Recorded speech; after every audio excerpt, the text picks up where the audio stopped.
Kabanata 11:11 hanggang 11:20. Wasakin ang Black Dragon Hall. P.S. Basahin ang eksklusibong kwento sa likod ng The Reborn God Level Prodigal Son, pakinggan ang iyong higit pang mga mungkahi para sa nobela, sundan ang opisyal na account sa internet, magdagdag ng mga kaibigan sa WeChat, magdagdag ng opisyal na account, ilagay ang Qdred, at sabihin sa akin ng tahimik. Ang Gufeifei ay mayroon ding iba't ibang makapangyarihang pag-andar. Bakit ka nandito? Pinigilan ni Hong Dali na magreklamo at tumingin sa batang babae, estudyante ka ba? Ako, halatang natakot ang batang babae at sinabing, may utang sa kanila ang tatay ko, kaya nahuli nila ako at sinabing gusto nila akong sanayin ng mabuti, at pagkatapos ay hiniling akong lumabas para kumuha ng mga customer at kumita ng pera.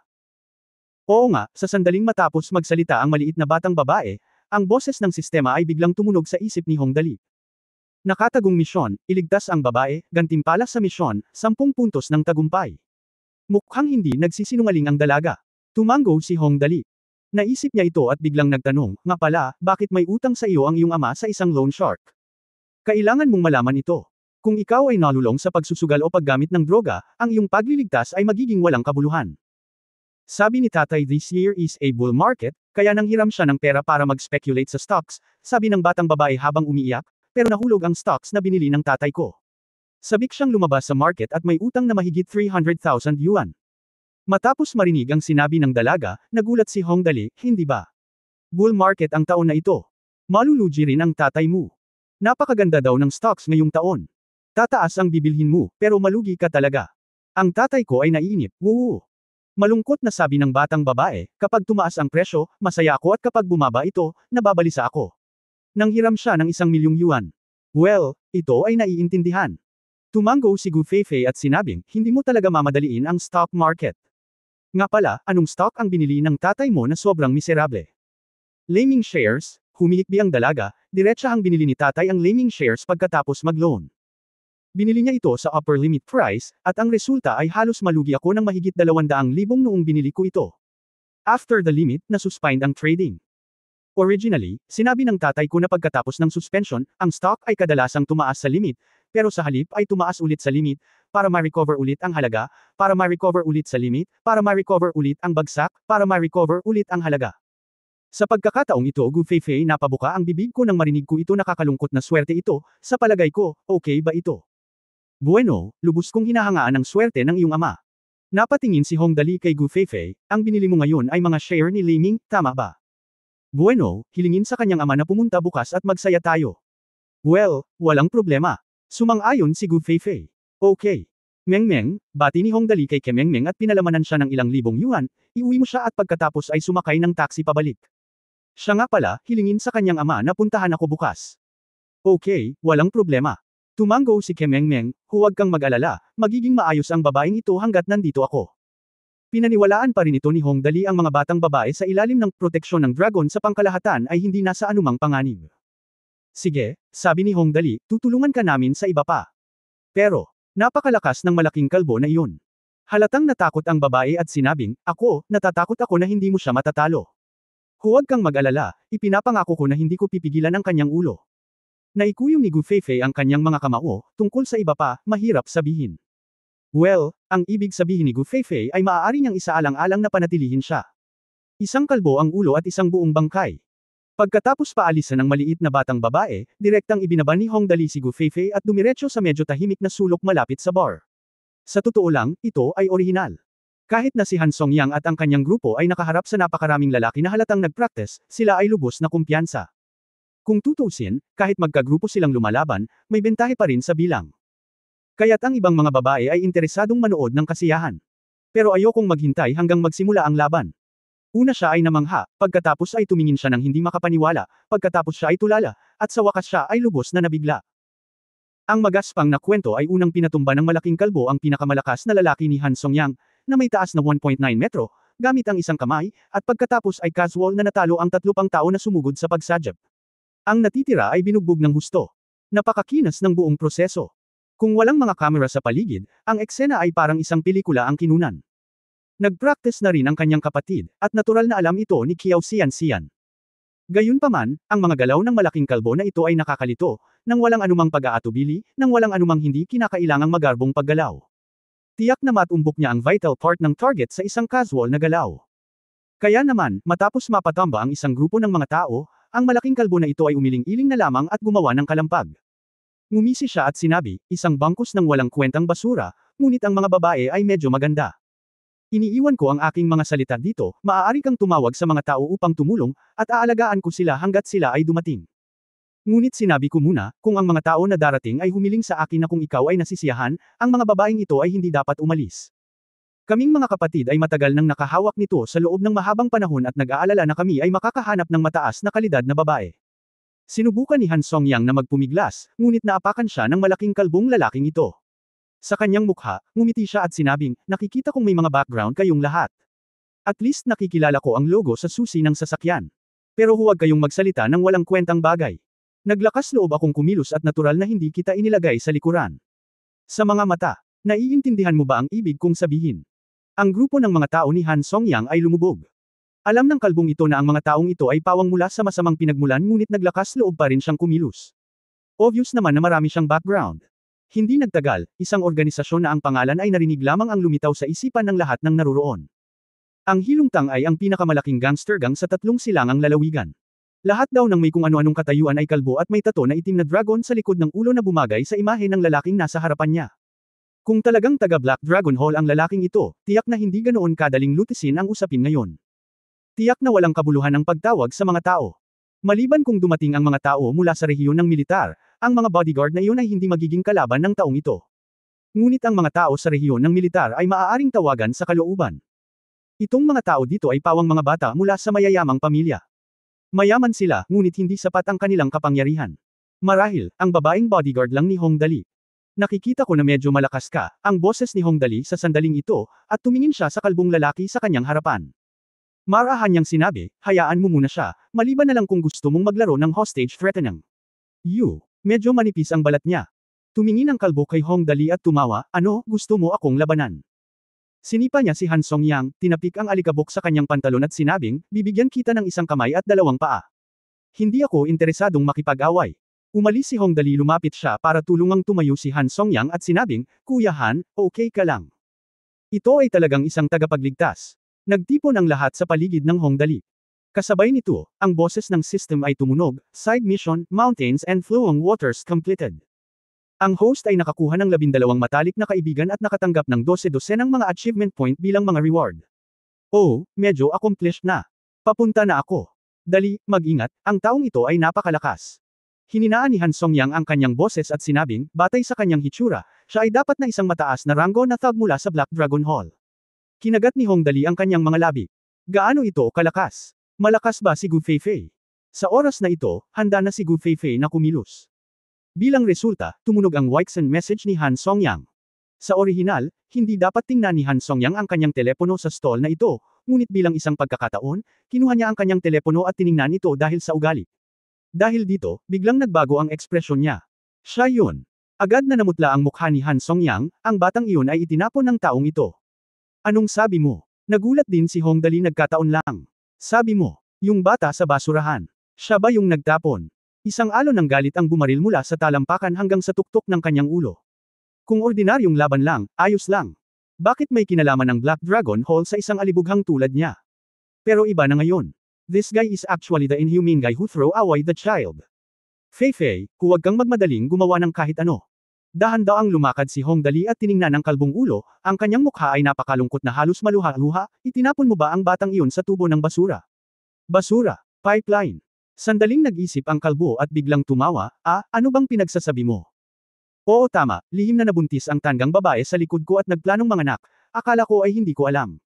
Haha. Nagpanggap ako na hindi ko alam, at pagkatapos ay pinalayas ko siya kaagad pagkatapos niyang ipanganak. Oo, ang mabahong asong iyon ay sumigaw ng napakasakit, hahaha. Mamatay. Sayang, isang bagay na hindi dapat lumitaw sa mundong ito, huwag mong sabihing iniligtas mo siya. Pakiramdam ni Hong Dali ay hindi makatao ang mga magulang ng bata noon. Ngayon, mukhang hindi makatao talaga ang kalbong ito. Hindi kinakain ng lason ng tigre ang mga buto nito, at talagang itinapon ito ng taong ito sa utos ng sarili niyang anak. Hindi talaga kinaya ni Han Songyang at ng iba pa sa pagkakataong ito. Karaniwang mahilig silang maglaro at gumastos ng hindi kumukurap, pero at least may konsensya pa rin sila at alam kung ano ang kaya at hindi nila magagawa. Hindi ko akalain na ganito pala kasama ang kalbong ito. Dali. Sinabi ni Han Songyang sa malalim na boses, kung mapapatay mo siya, hahanap ako ng paraan para matulungan kang panasan ang kanyang buntot. Kinagat din ni Qiao Mingfeng ang kanyang mga ngipin, mali para sa gayong tao na mabuhay sa mundo, patayin siya. Sabi din ng boses ng system. Sabay-sabay na dumating, hidden mission, lipulin ang Black Dragon Hall. Mission description, wasakin ang cancerous na Black Dragon Hall na sumasakop sa 3 silangang probinsya ng Enjoyment Plain. Mission period, sa loob ng 720 oras kapag ang host ay nasa Enjoyment Plain.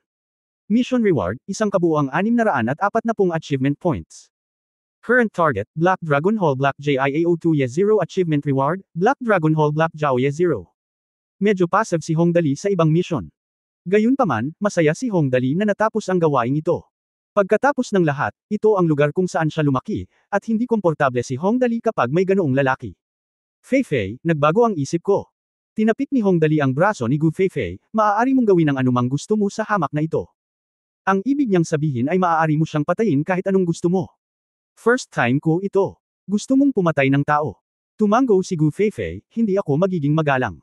Ikaw asong babae, mukha kang baboy, tumingin ang Black Dragon level na thug na si Yan Hanggai kay Gu Fei-Fei at tuwang-tuwang ginalaw ang kanyang mga balikat. Hindi pa ako nakakatalo ng ganyang karneng babae, dapat ang sarap sa pakiramdam, haha. Kabanata 1112 gusto ni Brother Dali na mag-trade ng mga stock. P.S. Basahin ang eksklusibong kwento sa likod ng The Reborn God Level Prodigal Son, pakinggan ang iyong higit pang mga mungkahi para sa nobela, sundan ang opisyal na account sa internet, magdagdag ng mga kaibigan sa WeChat, magdagdag ng opisyal na account, ilagay ang Q-Dread, at sabihin sa akin ng tahimik. Ang kalbong lalaking ito ay madaling tumayo sa gitna ng 12 tao. Hindi talaga maisip ni Qiao Xian kung paano mananalo si Gu Fei-Fei. Kung tutusin, nag-practice sa kanya ang kanyang kapatid at hindi rin masama ang kanyang sariling paningin. Talagang masasabi niya na ang kalbong lalaking ito ay nag-practice nga ng Wing Chun ng hindi bababa sa higit sa 10 taon at may matatag na pundasyon sa Wing Chun. Makapangyarihan talaga siya sa totoong laban, at mahirap para sa mga ordinaryong tao na makayanan ang kanyang 3 suntok at 2 sipa. Ngunit hindi nagtagal, nalaman ni Qiao Xian kung gaano kagaling ang sinabi ng napakahusay na babaeng bodyguard na ito na si Han Songyang. Si Gu Fei-Fei ay kilala bilang numero 1 kapatid ng Super Seminary. Ang kanyang lakas ay tiyak na malayo sa imahinasyon ng lahat. Sa orihinal, hindi ako madaling pumatay ng sinuman, tumingin si Gu Fei-Fei sa kalbong si Yan Hanggai, pero siguradong exception ka. She. Isang maikli ngunit tumatagos sa eardrum na tunog, ang buong katawan ni Gu Fei-Fei ay dumiretso lang sa malaking ulo. Nabangga siya ng kalbong katawan. Iyon ang tunog ng mga talampakan ng sapatos na gumagapang sa lupa. Hindi kalabisan na sabihin na kung ordinaryong lupa ang mga paa ni Gu Fei-Fei sa oras na ito, tiyak na nakagawa siya ng 2 hukay sa ilalim ng kanyang mga paa. Ang malaking kalbo na lalaki ay karapat-dapat na maging isang matigas na karakter sa labanan. Sa matinding pagbabago sa kanyang mukha, sinubukan niya ang kanyang makakaya na maglagay ng defensive posture, sinusubukang hadlangan ang paputok na opens iba ni Gu Fei-Fei. Sa kasamaang palad, kung mapipigilan niya si Gu Fei-Fei, hindi na si Gu Fei-Fei ang magiging panganay na kapatid ng Super Seminary. Boom! Nagbanggaan ang 2 katawan. This time, ramdam na ramdam ng malaking kalbo ang pakiramdam na natamaan siya ng makina. Lumipad siya paatros na parang bumagsak ang buong katawan, lumipad ng 10 metro palayo, at tuluyang tumama sa pader. Bagamat hindi makatao, pero at least lalaki siya. Pinilit niyang bumangon, ngunit halatang walang saysay. Ang amoy ng dugo ay tumaas sa kanyang lalamunan, at sa isang, wow, na tunog, isang malaking bibig ng dugo ang bumulwak. Natigilan ang lahat sa audience. Walang inaasahan na ang babaeng bodyguard ni Hong Dali ay magiging napakatigas. Instant na pagpatay. Ito ang maalamat na instant kill. Pinipigilan ng pagduduwal at pamamanhid na dulot ng matinding sakit sa dibdib, ang kalbong ulo ay tumingin kay Gu Fei-Fei, na naglalakad palapit sa kanya, at sa unang pagkakataon ay bumangon ang purong takot sa kanyang puso. Ano pa ang ginagawa mo? Bilis, pigilan mo siya. Sinubukan ng malaking kalbo na utusan ang kanyang mga tauhan, ngunit nakakalungkot na hindi siya bibigyan ni Gu Fei-Fei ng pagkakataong ito, at dumaan sa 6 na lalaki na parang bug zone ng hangin. Pagkatapos ang 6 na tao ay nahulog, bumubula ang bibig, at nawalan ng malay. Actually, ayoko talagang pumatay ng tao.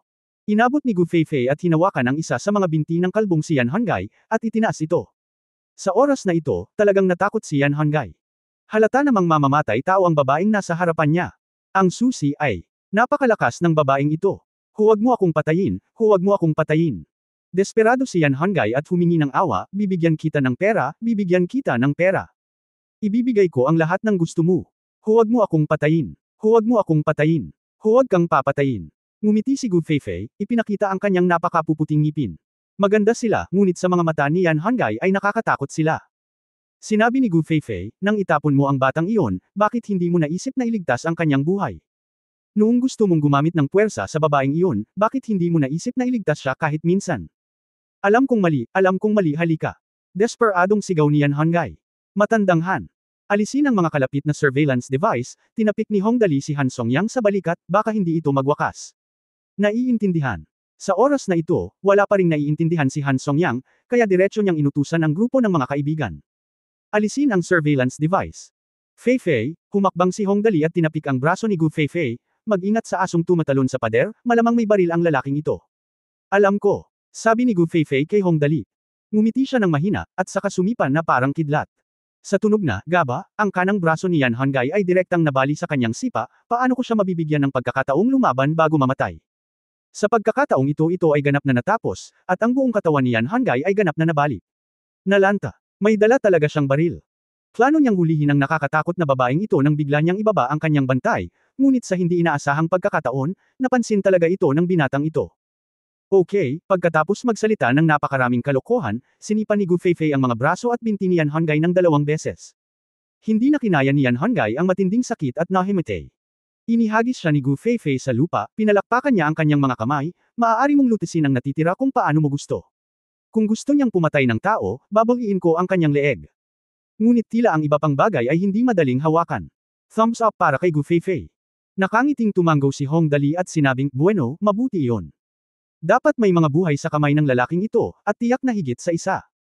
Ipaubaya na natin ito sa pulisya, para mas madali para kay Old Han at ng iba pa na walisin ang kanyang buntot. Napakalinaw pa rin ni Hong Dali tungkol sa mundo. Maraming beses, kung walang napatay, madaling gawing walang kwenta ang isang malaking insidente.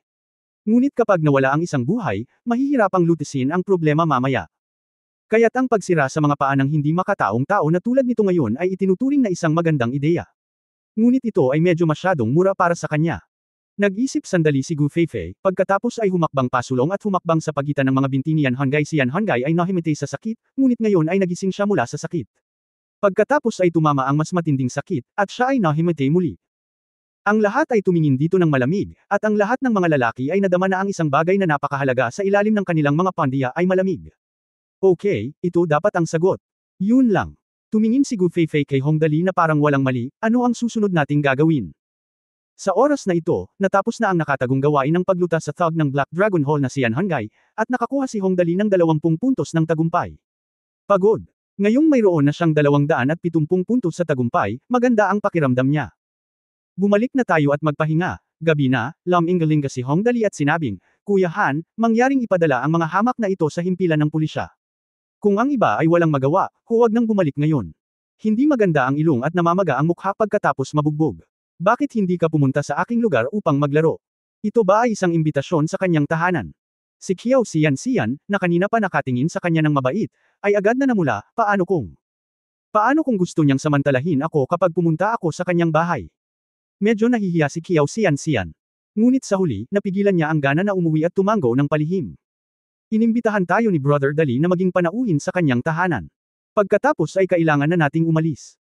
Tumawa si Qiao Mingfeng at sinabing, napakalakas ni Kuya Dali. Mga kapatid, bumili tayo ng beer at grill skewer sa bahay ni Kuya Dali. Grabe ito. Napakagandang ideya, sabay-sabay na sumigaw ang lahat, okay. Sa pagkakataong ito, sumakay din ng taxi si Kemengmeng at nagmamadaling bumalik, na may kasamang medyo may edad na lalaki. Pagkababa ng lalaki sa sasakyan, nagmamadali siyang nagsabi, sino si Hong? Mr. Dali. Sino ang taong ito? Tumingin si Hong Dali kay Kemengmeng, at bamulong si Kemengmeng, ang ama ng babaeng iyon, sinabi niyang gusto niyang hilingin kay Dali na iligtas mo siya. Oh, ayan na, pinutol ni Hong Dali ang kanyang mga daliri, sabay na tayo. Halika, tayo. Kaya umalis na kami. Siyempre, hindi na kailangang bigyang pansin ang mga detalye kapag bumibili ng mga skewer ng beer sa kalsada, ngunit ito ay nagkakahalaga ng pagbanggit na ang mga mapuputi at mayayamang kaibigan ni Han Songyang ay tumitingin kay Hong Dali sa bahagyang naiibang paraan, at halos gusto nilang italaga ang kanilang sarili sa isa't isa. Hindi nagtagal ay nakarating sila sa dulo ng field, at isang malaking grupo ng mga mamahaling sasakyan ang dumagundong sa bakuran. Nakakaakit ng atensyon ng hindi mabilang na tao. Bumaba sa kotse, kunin ang iyong mga gamit, iset up ang barbecue grill, at magsimulang magkaroon ng Northeastern-style barbecue. Habang ang lahat ay nag-uusap at nagiinuman, tinanong ni Hong Dali ang ama ng batang babae, Tito, isipin mo, ngayong taon ay isang malaking bull market. Paano ka pa malulugi sa stock market? Napakasama ng ganitong uri ng swerte. Speaking of which, medyo kakaiba itong tiyuhin. Ang taong ito ay isang malaking bull market, at alam ito ng lahat ng tanga.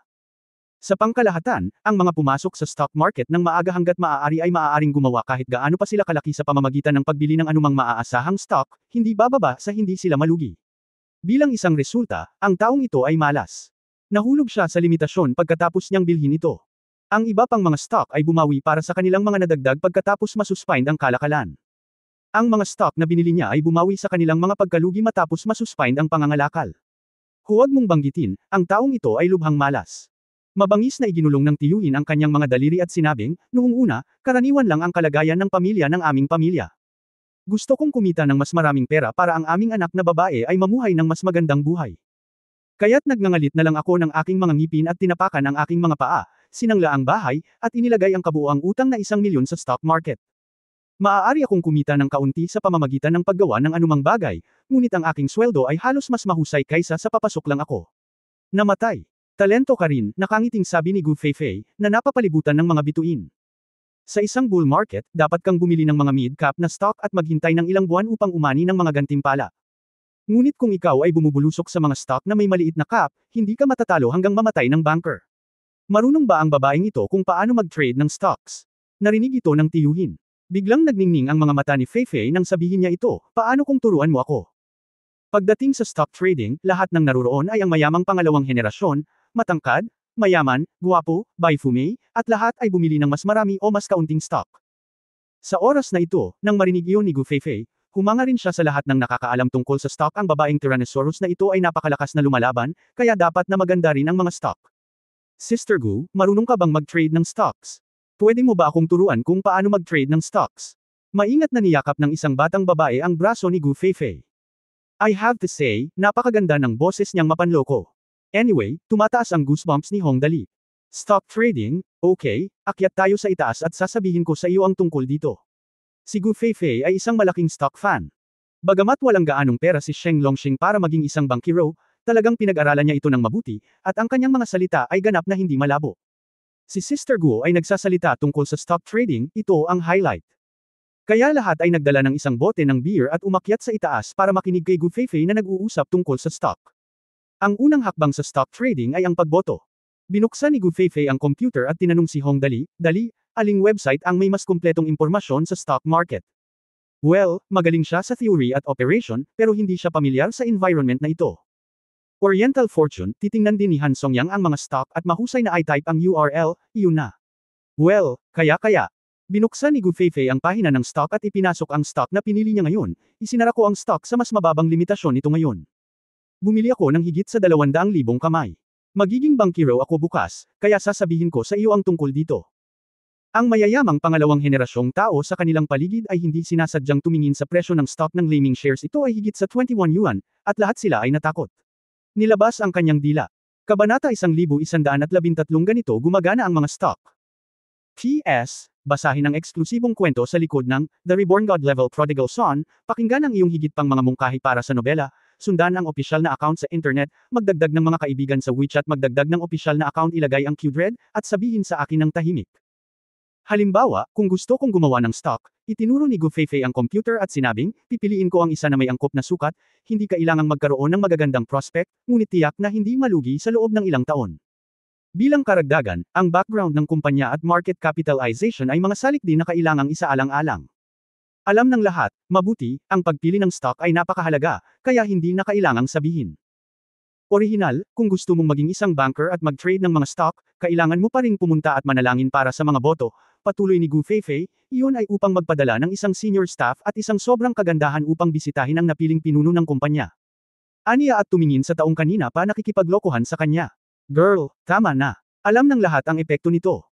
Sister Feifei, pinagtatawanan mo ako, Misla na sabi ng dalaga, kung gusto kitang samahan, dapat kitang samahan. Mayroon ka bang pag-iwas sa lamig? Bueno, hindi ko kailangan na samahan ka. Gumalaw si Gu Feifei nang hindi komportable at nagpatuloy, kung gusto mong maging isang bankero, dapat mayroon kang mga chips. Sa orihinal, medyo mahirap makakuha ng mga chips, ngunit ang stock na ito ay maganda. Tumama ito sa limitasyon ngayon, kaya gumawa ako ng direktang pamumuhunan na 200,000 lot, sapat na.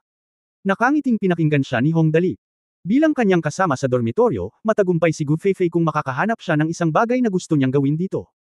Kung tungkol sa panalo o pagkatalo, hindi mahalaga sa lahat mayroon akong pera pa rin. Pagkatapos ng lahat ng mga chips ay nasa lugar, kailangan mong buksan ng mababa sa susunod na araw. Sinabi ni Gu Feifei, bakit ako magbubukas ng mababa sa halip na mataas? Dahil ang mga chips na nakolekta ko ngayon ay hindi nilayon upang kumita, at gusto kong hayaan ang mga humahabol sa hangin kahapon. Ang mga panandaliang chip ay tumutulong sa akin na masira ang merkado. Kung magbubukas ito ng mataas, madali para sa mga panandaliang chips na kumita. Magkakaroon sila ng mas maraming pondo upang makipagkumpetensya sa akin sa pagbaba, kaya dapat silang magbukas ng mababa upang ubusin ang mga panandaliang pondong ito. Nag-o-oscillating lang ito pabalik-balik. Napakakomplikado sabihin, pero mauunawaan mo ito kapag inoperahan ko ito bukas ng umaga. Matapos tapusin ang lahat ng mga salitang ito, tiyak na pinatay ni Gu Feifei ang computer. Okay, tapos na ang paliwanag, manood na lang tayo ng palabas bukas. Damn it, it stopped at the most critical moment, sino pa ba ang makakainom? Humiga sa kama ng tiyak. Sa gabi, natutulog sina Qiao Mingfeng at Qiao Xianxian sa iisang kwarto. Tanong ni Qiao Mingfeng, ate, interesado ka ba talaga kay Hong Dali? Seryoso ako, ang Hong Dali na ito ay talagang isang mabuting tao at may sapat na lakas, ngunit hindi malinaw ang kanyang background. Natatakot ako na malinlang ka, ang susi ay hindi mo alam kung may kasintahan siya. Huwag kang mag-alala, kuya. Napapikit si Qiao Xianxian at bamulong sa nakangiting mukha ni Hong Dali sa kanyang isipan, sa tingin ko siya nga.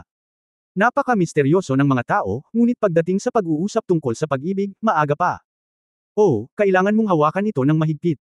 Napangiti si Qiao Mingfeng. Pumunta ka sa impyerno. Binato siya ni Qiao Xianxian ng unan. Lahat ay natulog na may halong damdamin ngayong gabi. Ang mga lalaki ay lahat ay nag-uusap kung paano haharapin si Hilongtang sa susunod, habang ang mga babae ay lahat ay tinatalakay kung paano hahawakan ang kama ni Hong Dali. Bandang alas 9 na kinaumagahan. Ang oras kung kailan malapit nang magbukas ang stock market. Ang lahat ay sinasadyang nagtipon sa sala na may mga computer, naghihintay na makita kung paano kinokontrol ni Gu Feifei ang presyo ng stock bilang bankero kahit na sila ang pangalawang henerasyon ng mga mayayaman. Ngunit kung nais mong maging isang bankero at kontrolin ang presyo ng stock, hindi ka magkakaroon ng pagkakataon. Maaga ba ang lahat? Si Gu Feifei, na mahimbing na natutulog, ay iginalaw ang kanyang mga balikat at lumabas ng silid. Habang naglalakad siya, sinabi niya, dahil ang lahat ay sabik na sabik, magsimula tayo pagkatapos ng ilang sandali. Hindi nagtagal, nagbukas ang stock market, at handa nang umalis si Gu Feifei, ang malaking nayo na ito. Binuksan ni Gu Feifei ang software ng kalakalan, at nang makita ng lahat ang mga numero dito, lahat sila ay nakahinga sa air conditioning kabuoang asset, 1,058,422,412 sa kabuoang asset. Nang higit sa 1 bilyon, no wonder you dare to be the banker. Nagbago ang mga mata ng mga babaeng iyon nang tumingin sila kay Hong Dali parang tigre na nakatingin sa isang maliit na puting kuneho. Itinuro ni Gu Feifei ang hanay ng kalakalan sa kanan at sinabi, tingnan mo rito, lahat, ang dami ng kalakalan ay napakataas. Ang mga maliliit na order ay karaniwang 10 o daan-daang lot, at ang malalaking order ay libu-libong lot. Ito ang pinaka-interesante. Kaya ito nagsimula.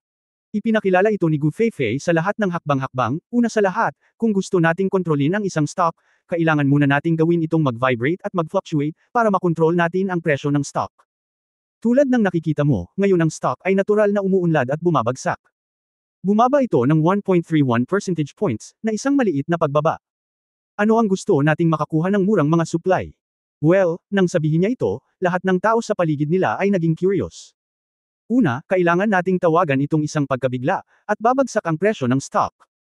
Si Gu Feifei ay unang nag-order ng 10,000 lots sa ikalimang antas ng nagbebenta, 21 sentimo, at sinabing, una, I lock ang presyo. 10,000 lots, 1,000,000 shares, iyon ay 21 milyon. Sa oras na ito, ang maliliit na retail investor ay tiyak na hindi makakayanan ng mas murang presyo sa panahong ito. Kaysa sa aming presyo ng stock, ibaba ito, at pagkatapos ay kukunin ang maliit na order ng pagbili sa ibaba, at bababa ang presyo ng stock. Oo naman, sa malaking order na 10,000 lot, bumaba ng kaunti ang presyo ng stock, at hindi nagtagal, muling bumaba si Gu Feifei. Ang ilang maliliit na retail investor ay binili sa mga nakakalat na chips. Sa oras na ito, bumaba ang presyo ng stock sa 21. Naglagay si Gu Feifei ng higit sa 8,000 lot sa puntong ito. Sa oras na ito, maglagay lang ng ilang libong kamay dito.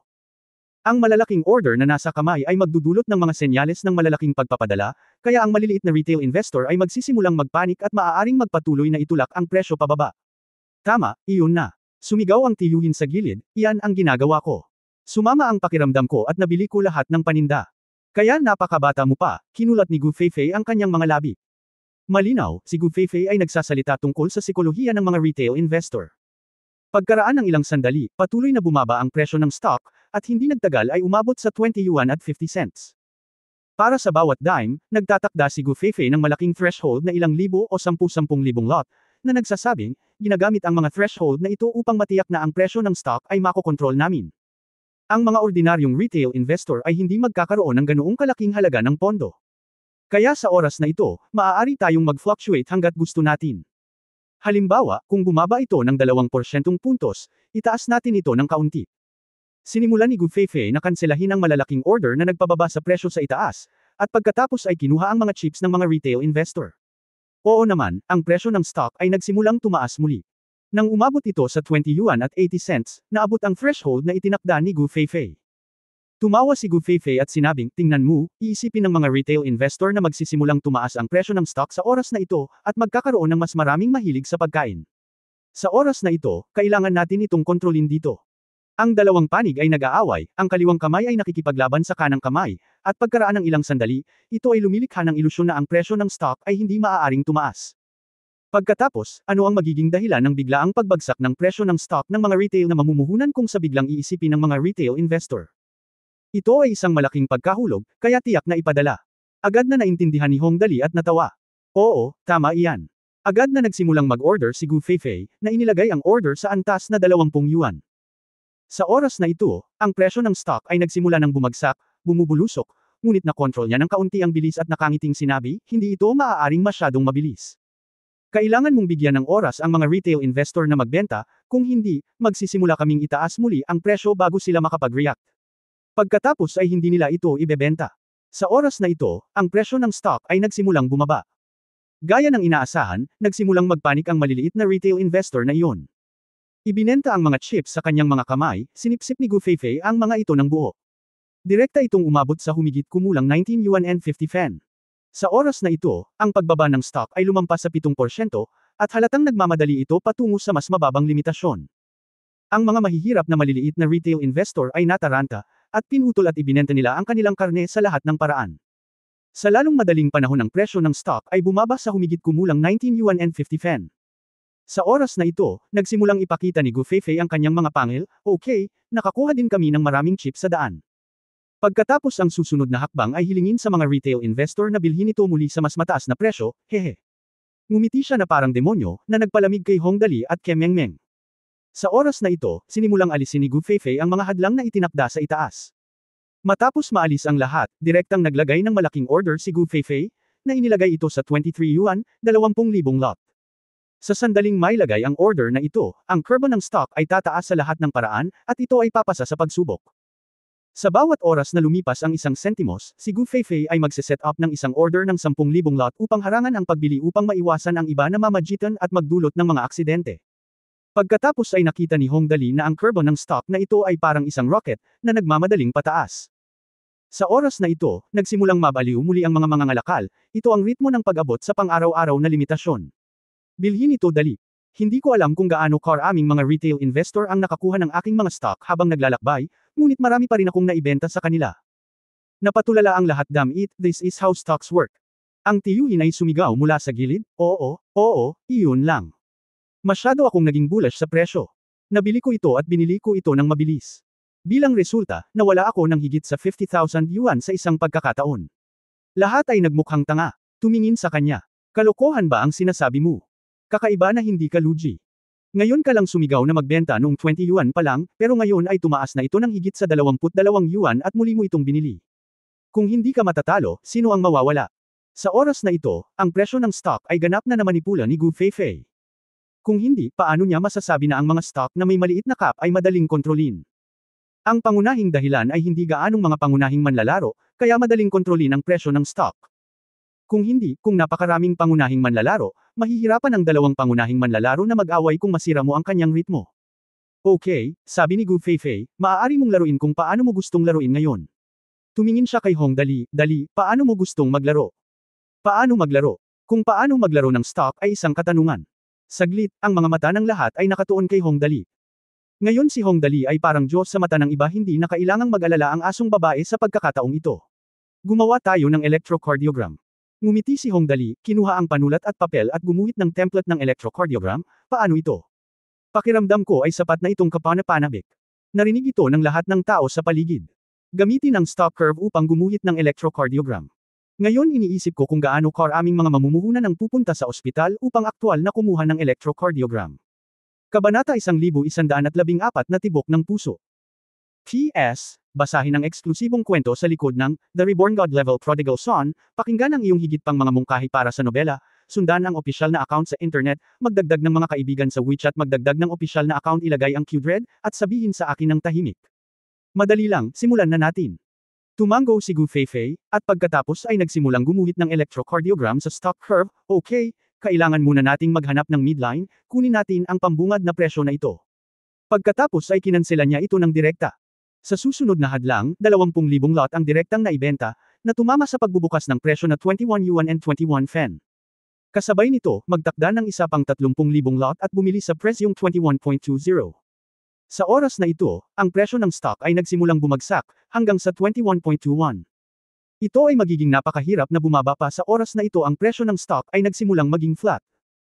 Pagkatapos ay natigil ito ng pataas at mababa. Hinawakan ni Gu Feifei ang kanyang baba, sa pangkalahatan, ang pinakamataas na saklaw ng pagbabago-bago ng stock market ay humigit kumulang 15%. Kung mas mataas ito, masususpinde ang pangangalakal. Pagkatapos ay itakda ito sa 6% o 6%. Mas madaling kalkulahin ito. Kaya umakyat siya. 50,000 lots ng selling ay inilagay sa paligid ng 22 fast 4 at natigil. Susunod, maglagay ng buy-in ng 50,000 lot sa 21. Sa oras na ito, ang stock curve ay itinakda sa gitnang posisyon. Tiningnan ni Gu Feifei ang electrocardiogram. Bueno, hayaan mo muna siyang bumaba. Direktang 20,000 kamay ang nataman sa 21 at halos 01 minuto. Sa oras na ito, bumagsak ang stock curve, dumiretso sa ibaba. Muling bumagsak ang maliliit na retail investor na kanina pa nanunood sa presyo ng stock, lalampas ito sa limitasyon, lahat ay mabilis magbenta. Kaya't sila ay nagbenta ng ligaw, at nang malapit nang umabot sa 21, direktang inalis ni Gu Feifei ang nasa itaas na antas, para lamang mag-iwan ng $22 at 4 doon. Pagkatapos ay isa pang malaking order ng 20,000 lot ang inilagay sa 22 yuan and 39 fen. Sa oras na ito, nakita ko ang presyo ng stock na lumiliko sa isang matalim na sulok sa 21 yuan, at nagsimulang dumiretso muli sa pang-araw-araw na limitasyon. Nabaliw na naman ang mga maliliit na retail investor, maaabot na nito ang pang-araw-araw na limitasyon. Bumili ng mabilis, bumili ng mabilis. Hindi mabilang na mga tao ang nagsimulang habulin ang mataas na presyo at bumili. Bilang resulta, nang umabot ito sa 22.4, nag-order si Gu Feifei ng isa pang 20,000 malalaking order, na umabot sa 21.20 cents. Ang stock curve ay nagsimulang maging flat muli, at ang unang seksyon ng electrocardiogram ay nakumpleto. Lahat ng tao sa paligid nakatingin sa kanya na parang Diyos, okay lang ba ito? Pagkatapos ng 30 segundo ng flat trading, natural na hindi makukumpleto ang electrocardiogram sa isang pagtalon, kaya nagpatuloy kami. Sa araw na ito, tunay na naranasan ng maliliit na retail investor ng Laming Shares kung ano ang pakiramdam ng isang roller coaster. Ang stock curve ng Laming Shares ay parang electrocardiogram. Pumabok ito pabalik-balik sa napakaayos na paraan. Maraming retail investor ang nagtakip sa kanilang mga puso, oh my God, anong klaseng ritmo ito? Gumuhit ng electrocardiogram para makita natin. Ang puso ko, kailangan ko talagang magpa-electrocardiogram ngayong hapon. Ang electrocardiogram curve ng Laming Shares ay pumasa sa grupo ng napakabilis. Si Weixen, sa pamamagitan ng word-of-mouth promotion, ay mabilis na nakakuha ng atensyon ng hindi mabilang na tao. Lahat ng taong bumisita ay namangha, oh Diyos ko, okay lang ba ito? Stock ba ito o electrocardiogram? Napaka-interesante ng nayon na ito. Hindi, kailangan kong mag-follow up at bumili. Okay lang manood at maglaro. Masyadong katawa-tawa ang bangkong ito. Gustong tumawa ni Han Songyang at ng iba pa, ngunit hindi sila nang ahas na sabihin kung tataas o bababa ang stock. Ito ay kadalasang lubhang kapana-panabik. Dahil dito, mas naging kapana-panabik ang larong Nil Arrow ni Hong Dali ngayon. Direkta siyang nagsimula sa electrocardiogram. Mayroon lamang 4 na oras sa isang araw, kung hindi, ang taong ito ay maaaring gumuhit ng kung anong uri ng kurba. Sa oras na ito, maging ang Dongfang Wealth reporters at mga editor ay naakit. Sa sandaling nakita niya ang perpektong electrocardiogram curve na ito, agad siyang nabigla. Direkta niyang kinuha ang larawan bilang souvenir, at pagkatapos ay nag-type sa isang hindi masyadong kapansin-pansing sulok ng homepage, Magical Bookmaker, gamitin ang stock curve para gumuhit ng electrocardiogram. Sa pagkakataong ito, ibinahagi ni Laming ito ay naging mas masigla, at hindi mabilang na mga tao ang sumugod kaagad. Maraming tao ang masayang bumili ng ilang daan o 200 shares para masaya, at may bumili ng 10 o 20,000 shares. Nag-iwan din sila ng mga mensahe sa ibaba, ang pagkamalikhain lang ng bankero na ito. Kailangan kong bumili ng ilang bilang isang souvenir. Hindi pa ako nakakita ng ganoong kurba mula nang magsimula ang stock market. Masaya si Hong Dali. Hinawakan niya ang kanyang baba at tinanong si Gu Feifei, Feifei, mangolekta ng mas maraming chips ngayon. Gumuhit tayo ng mas kawili-wiling bagay sa susunod. Ang electrocardiogram ay sapat na kahanga-hanga. Gusto mong gumuhit ng mas kawili-wiling bagay. Napukaw ang pagkamausisa ng lahat at lahat sila ay gustong malaman kung anong uri ng kurba ang iguguhit ni Hong Dali sa susunod. Pagkatapos ay nakita ko si Hong Dali na kinuha ang panulat at papel at nagsimulang gumuhit dito. Nang matapos siyang magpinta, nagtawanan ang lahat sa audience, at lahat ng klase ng babae ay nahihiya. Lumalabas na ang lalaking ito ay talagang may isang pares ng malalaking kurba ng dibdib. Ito ang uri ng dalawang steamed bun na may dalawang ubas sa ibabaw. Dali, lubos akong kumbinsido, ibinuko ni Han Songyang ang kanyang bibig sa nakita, napakagaling mong maglaro, ngunit huwag nating sabihin na ang kurbadang ito ay talagang mahusay. Iguhit ito. Direktang sinabi ni Gu Feifei, okay, walang problema. Laruin natin ito sa susunod. Anyway, hindi mo maaalis ang pera dito sa mundo, hindi mahalaga kung kumita ka o hindi, magsaya ka lang. 10:30 na ng umaga. Biglang naalala ni Hong Dali na ang Super Seminary ay naghahanda na umalis patungo sa Yanyang Planet. Bigla siyang sumigaw, hindi, may nakalimutan ako. Kailangan kong lumabas ngayon. Ang sabi ni Kuya Dali ay gusto na niyang lumabas, paano kaya siya naging ignorante at tatanggi na umalis? Direktang sinabi ni Han Songyang, dahil abala si Brother Dali sa isang bagay, bumalik tayong lahat. Panoorin natin ang palabas kapag libre si Brother Dali. Ang kanyang mga salita ay sinang-ayunan ng lahat, at lahat ay nagsabi, okay. Kahit na ang tiyuhin ay nagsabi pa rin na medyo nag-aatubili, nagtanong siya ng maingat, bueno, kailan mawawala ang aking mga stock? Tandaan ang isang pangungusap, ang isang deadlock sa bull market ay ginto, tinapik siya ni Gu Feifei sa balikat at same time na sinabi, kung hindi maganda ang iyong kakayahan, huwag kang gumawa ng anumang operasyon. Anyway, kailangan mong malaman ang isang bagay, iyon ay, gusto rin ng bankero na kumita ng pera. Kahit nasugpuin niya ang presyo ng stock, hindi niya ito mapipigilan. Pinipigilan ito kung bumaba sa 10 yuan, walang maglalakas loob na kunin kaya huwag mag-isip ng kahit ano ngayon, kumapit ka lang at tingnan muli sa loob ng 2 buwan. Okay, naiintindihan ko. Agad namang tumango ang tiyuhin. Kasabay nito, isang ding na tunog ang tumunog, at ang boses ng system sa ulo ni Hong Dali ay lumabas. Natapos ang nakatagong misyon, na iligtas ang pamilya ng batang babae, na ginantimpalaan ng 20 puntos ng tagumpay. Mabuti. Sa ganitong paraan, mayroong 207 puntos ng tagumpay. 2 eternal suit ang pwede mong i-redeem, hahaha. Hindi nagtagal, umalis ang lahat, at iniunat ni Hong Dali ang kanyang katawan, okay, oras na para bumalik tayo. Bumalik tayo sa Super Theological Seminary. Okay, sabi ni Gu Feifei na may ilang hindi natapos na nilalaman, halika sa susunod na magpatuloy tayo sa paglalaro. Masaya pa rin ang maging bankero. Paglabas ng pinto ng eroplano, silang tatlo ay diretsyong pumasok dahil pamilyar sila sa pinto sa pagkakataong ito. Paglabas niya ulit ay nasa dormitoryo na siya. Dahil dito, bago pa man ako makaupo, kumatok ang pinto, Dali, Feifei, Chris Nata, hindi ka pa bumangon. Humanda ka. Boses ni Mentor Jinx. Obvious naman akong babalik silang tatlo mamaya. Sisipain na sana ng instructor ang pinto. Halika, mabilis na sumang-ayon si Hong Dali, magbihis.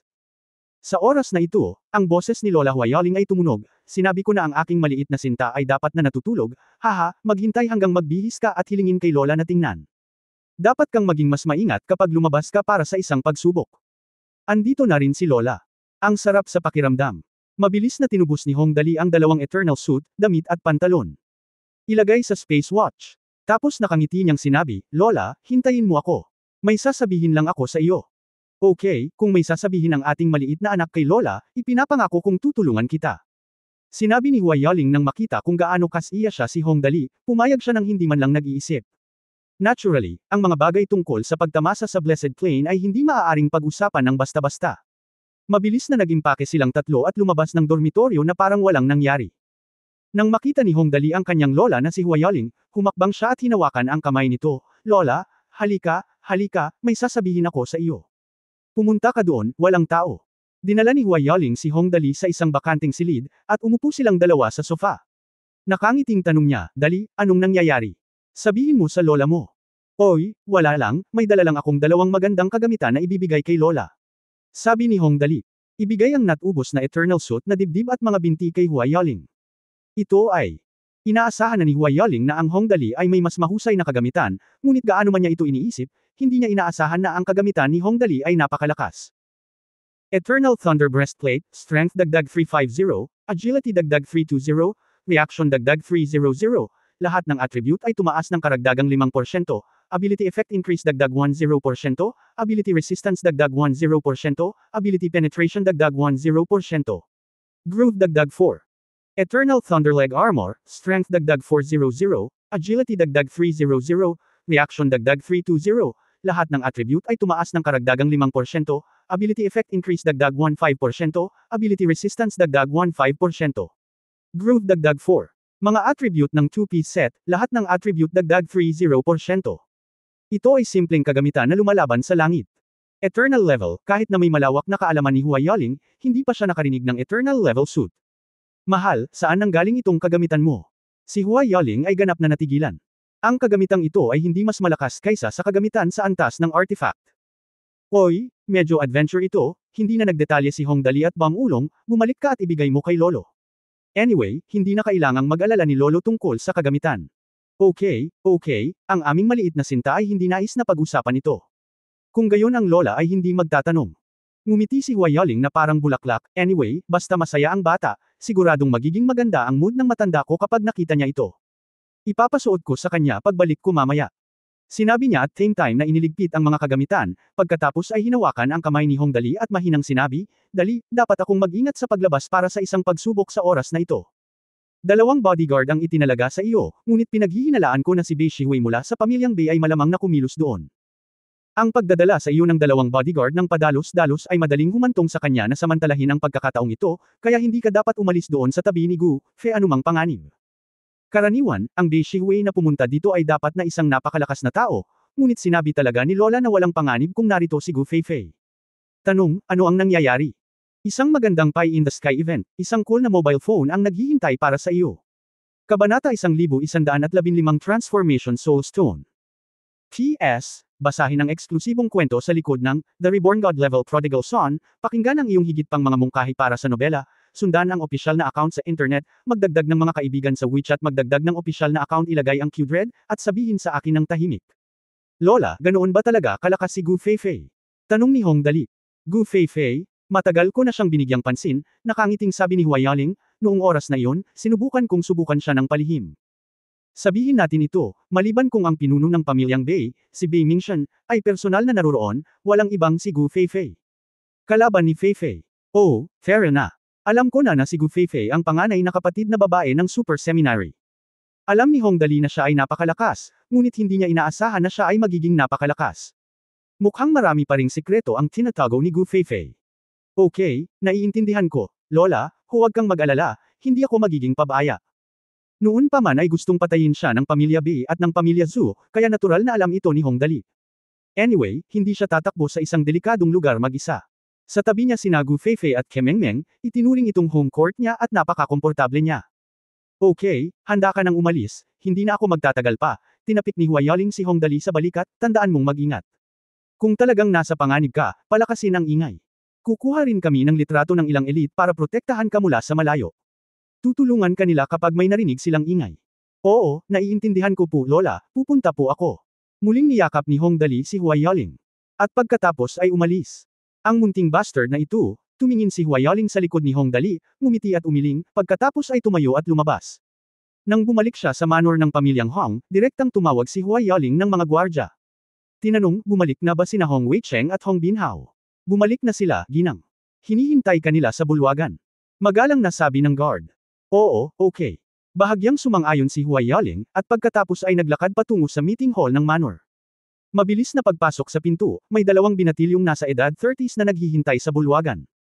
Ang 2 binata ay parehong napakalakas, nakasuot ng maningning na baluti, isang pula at isang asol. Bumalik ka na. Tumingin si Huayaling sa kanilang dalawa at tumanggaw ng may kasiyahan, hindi masama, hindi ako tumigil sa pagsasanay, at ang aking kasalukuyang lakas ay nasa tuktok na ng ika-4 na antas ng larangan ng bituin, tama ba? Gaano katagal bago maabot ang ika-5 antas ng larangan ng bituin? Si Hong Wei-cheng, na nakasuot ng pulang baluti sa kanyang kaliwang kamay, ay magalang na nagsabi, bumalik sa ginang, medyo kulang na lang ako sa pangunawa ngayon, at sana ay makalusot ako sa loob ng 3 taon. Ang isa pa, si Hong Binhao, na nakasuot ng asul na baluti, ay nagsabi, maaari akong maging mas mabilis. Dapat itong tumagal ng 2 taon. Well, mabuti yun. Umupo si Hua Yaling, huminto sa kanyang saklay, at sinabing, sa palagay ko ay alam ninyong lahat ang tungkol sa misyong ito, anuman ang mangyari. Kailangang tiyakin ang kanyang buhay. Naiintindihan. Natural na alam nilang dalawa ang tungkol sa kasunduan sa pagsisisi sa pagitan ng pamilya Hong at ng pamilya Zhu. Ngayon ang lahat ay nasa yugto ng paghihigpit, at si Hong Dali ay malinaw na nasa gitna ng krisis, lalo na ang kanyang kaligtasan. Mahalaga. It's good to know. Planet Yanyang ang destinasyon this time. Let's go. Marahang iwinagayway ni Hua Yaling ang kanyang kamay. Ay pangako na tatapusin ang misyon. Agad namang sumaludo at nangako sina Hong Wei-cheng at Hong Binhao. Ang likod na burol ng Hang's Manor. Sa loob ng puno na nakaharap sa dingding. Ito ang lugar kung saan ang pinuno ng pamilyang Hong ay dalubhasa sa pag-urong at pagsasanay, at sa oras na ito. Si Hua Yaling ay nakaupo sa harap ni Hong Xingyo. Sa lupas sa pagitan nilang dalawa ay ang 2 piraso ng Eternal Level na kagamitan na ipinadala ni Hong Dali. Ito ba ay Eternal Level Equipment? Bahagyang nakasimangot si Hong Xingyo habang nakatingin sa 2 kagamitan. Bueno, iyon ang sinabi ng maliit na Dali, kakaibang tanong ni Hua Yaling, bakit, may mali ba? Walang mali sa kagamitan. Ang susi ay kung saan nakuha ni Dali. Itinaas ni Hong Xingyo ang kanyang mga kamay, niyakap siya ng masama, pumikit at nag-isip sandali, pagkatapos ay dahan-daang iminulat ang kanyang mga mata at sinabing, kung tama ako, ang batang ito na si Dali ay marahil ang maalamat na pinili. The Chosen One. Ano ang ibig mong sabihin? Oo, ang batang ito na si Dali ay isa sa mga maalamat na pinili na mayroon lamang isa o dalawa sa isang star realm. Saglit na natigilan si Hua Yu. Alam na alam ni Hua Yaling kung ano ang kinakatawan ng pinili. Ito ay tiyak dahil alam niya na ayaw niyang mag-isip sa direksyong iyon. Ang mga pinili ay nagtataglay ng walang katapusang kapangyarihan, at ang bawat pinili ay may hindi inaasahang makapangyarihang mga trump card. Orihinal na ito ay isang magandang bagay, ngunit ang problema ay ang kompetisyon sa pagitan ng mga napili ay lubhang malupit. Sa maalamat na Sheriff Field, kung papasok ang lahat ng napili sa 100 Star Realms, isa lang ang makakalabas ng buhay. Isa. Ang pinakaseryosong punto ay ang mga napili ay dapat lumahok sa larangan ng Sheriff. Kahit na ang Royal Family ng Star Realm ay hindi makagambala. Pagkatapos ng lahat, ito ay isang antas na itinakda ng controller ng eroplano. Level ng Diyos. Gaano man kalakas ang kanilang Star Royal Family, hindi sila may kukumpara sa mga controllers ng eroplano. Ito ay napaka-posible. Huminga ng malalim si Hong Xingyo, kung si Dali talaga ang napili, masasabing napakagandang bagay ito para sa ating pamilyang Hong. Ngunit tiyak na hindi ito magandang bagay para sa kanya. Naaalala mo ba ang madalas niyang sinasabi? Palagi niyang sinasabi na kailangan niyang mawala ang kanyang kapalaran. Hindi ko ito pinag-isipan ng malalim, ngunit ngayon ay tila bilang ang pinili, malamang na ang pagkawala ng kanyang pangunahing kapalaran. Well, ikaw. Pagkasabi niyan, sa tingin ko napaka-posible. Tumango si Hua Yaling, at pagkatapos ay nagsabi, kung gayon, ano ang susunod nating gagawin? Ang bagay na ito ay hindi madaling harapin, paano kung ang ating maliit na bata ay gustong dumalo sa kaganapan ng Sheriff Field? Kaya nga nag-aalala ako. Umiling si Hong Xingyo, sana huwag kang masyadong mag-alala. Siya nga pala, may isang bagay na napakahalaga. Sa loob ng ilang araw, makikita natin ang ilang mga bituin malapit sa Shenglong. Kapag bumisita sa atin ang mundo, sinasabing ang mga napili ay lumitaw sa mga bituing iyon. Kung si Dali ang napili ay maaaring matukoy sa pamamagitan ng pakikipagtagpo sa mga napili, kung gayon, mahirap ang ating gagawin. Anong solusyon? Tanong ni Hua Yaling. Ang nagbagong soulstone ni Bei Shihui. Huminga ng malalim si Hong Xingyo, kung si Dali nga talaga ang pinili, dapat nating patayin si Bei Shihui para makuha ang transformed soulstone. Ang kanyang transformed soulstone ay maaaring ito lang ang pagkakataong kopyahin ang lahat tungkol sa target na tao. Matanda, katawa-tawa ka ba? Nag-aalalang sinabi ni Hua Yaling, sino ang gagamitin mo sa transformed soulstone? Sino ang handang mamatay? Hindi ito magagamit ng iba, ngunit magagamit mo ito ng masigla. Mahinahong sabi ni Hong Xingyo. Sinabi ng boses, sabihin kay Dali na pagsamahin ang deformed soulstone. Kapag handa na siyang pumasok sa Sheriff Field, maaari niyang direktang gayahin ang isang patay na tao at maaaring makatakas sa kalamidad na ito. Ang ibig mong sabihin ay hilingin kay Dali na maging patay na tao noon. Upang lumikha ng ilusyon na siya ay patay na. Biglang nagningning ang mga mata ni Hua Yaling. Hindi mahalaga na ang transformation soulstone ay nagbabago sa iba't ibang anyo. Ang talagang mahalaga ay pagkatapos na baguhin ang form, maaari mong direktang gayahin ang lahat ng mga kadahilanan at kondisyon na nagbabago sa form. Kaya ang tanong, paano kung gayahin mo ang isang patay na tao? Kung walang hininga ng buhay, imposible bang makapasok sa larangan ng Sheriff? Ito ay isang magandang ideya. Pinuri ni Hua Yaling, matanda, may ideya ka pa. Sa pagkakataong ito, ako mismo ang pupunta doon sa pagkakataong ito. Pakiramdam ko ay tiyak nakikilos ang lalaking iyon na si Bei Shihui sa pagkakataong ito. Well, tandaan na mag-ingat at huwag ilantad ang iyong kinaroroonan. Kung ikaw ay pinatay ni Bei Shihui, ikaw ay malalagay sa problema. Nagbabala si Hong Xingyu. Mahirap para kay Bei Shihui na patayin si Hua Yaling sa anumang anyo, ngunit kung siya ay magiging Hong Dali, ito ay magiging mahirap. Si Hua Yaling ay halos walang pagtatanggol laban kay Hong Dali, at kung siya ay atakihin ng isang palihim na pag-atake, ang kahihinatnan ay magiging mapaminsala. At nang ang ibabaw ay kalmado ngunit ang undercurrent ay magulong, ang kapatid ni Bei Yuanqing na si Bei Shihui ay nakarating sa planeta ng Yanyang. Sa sandaling makapasok siya sa Yanyang planet, direkta siyang nag-transform sa isang ordinaryong dragon, ang pinakamababang uri ng ordinaryong lumilipad na dragon na hindi maaaring maging anyo ng tao. Ang ganitong uri ng lumilipad na dragon ay nasa lahat ng dako sa Yanyang planet, at ito ay lubhang hindi napapansin. Kasabay nito, dahil ang pangkat na ito ay nasa tuktok ng kadena ng pagkain, ang kadahilanan ng kaligtasan ay magiging napakataas kung ito ay magiging ganito. Dahil narito si Hong Dali, sa pagmamahal ni Hua Yaling at Hong Xingyu sa kanya, tiyak na magpapadala sila ng mga eksperto dito upang protektahan siya ng palihim. Si Bei Shihui, na naging isang lumilipad na dragon, ay lumipad sa kalangitan, habang nag-iisip habang siya ay lumilipad, malamang na sila ay ang mga batang master ng henerasyon ni Hong Weicheng. Ang mga taong ito ay mga 50 o 60 taong gulang at may lakas na nasa ika-4 na antas ng Star Territory. Sila ang pinakamahusay na mga kandidato para sa pag-atake mula sa harap o ang pinakamahalagang bagay. Si Hong, ang pinakamahalagang gawin, kung gusto mo, si Dali.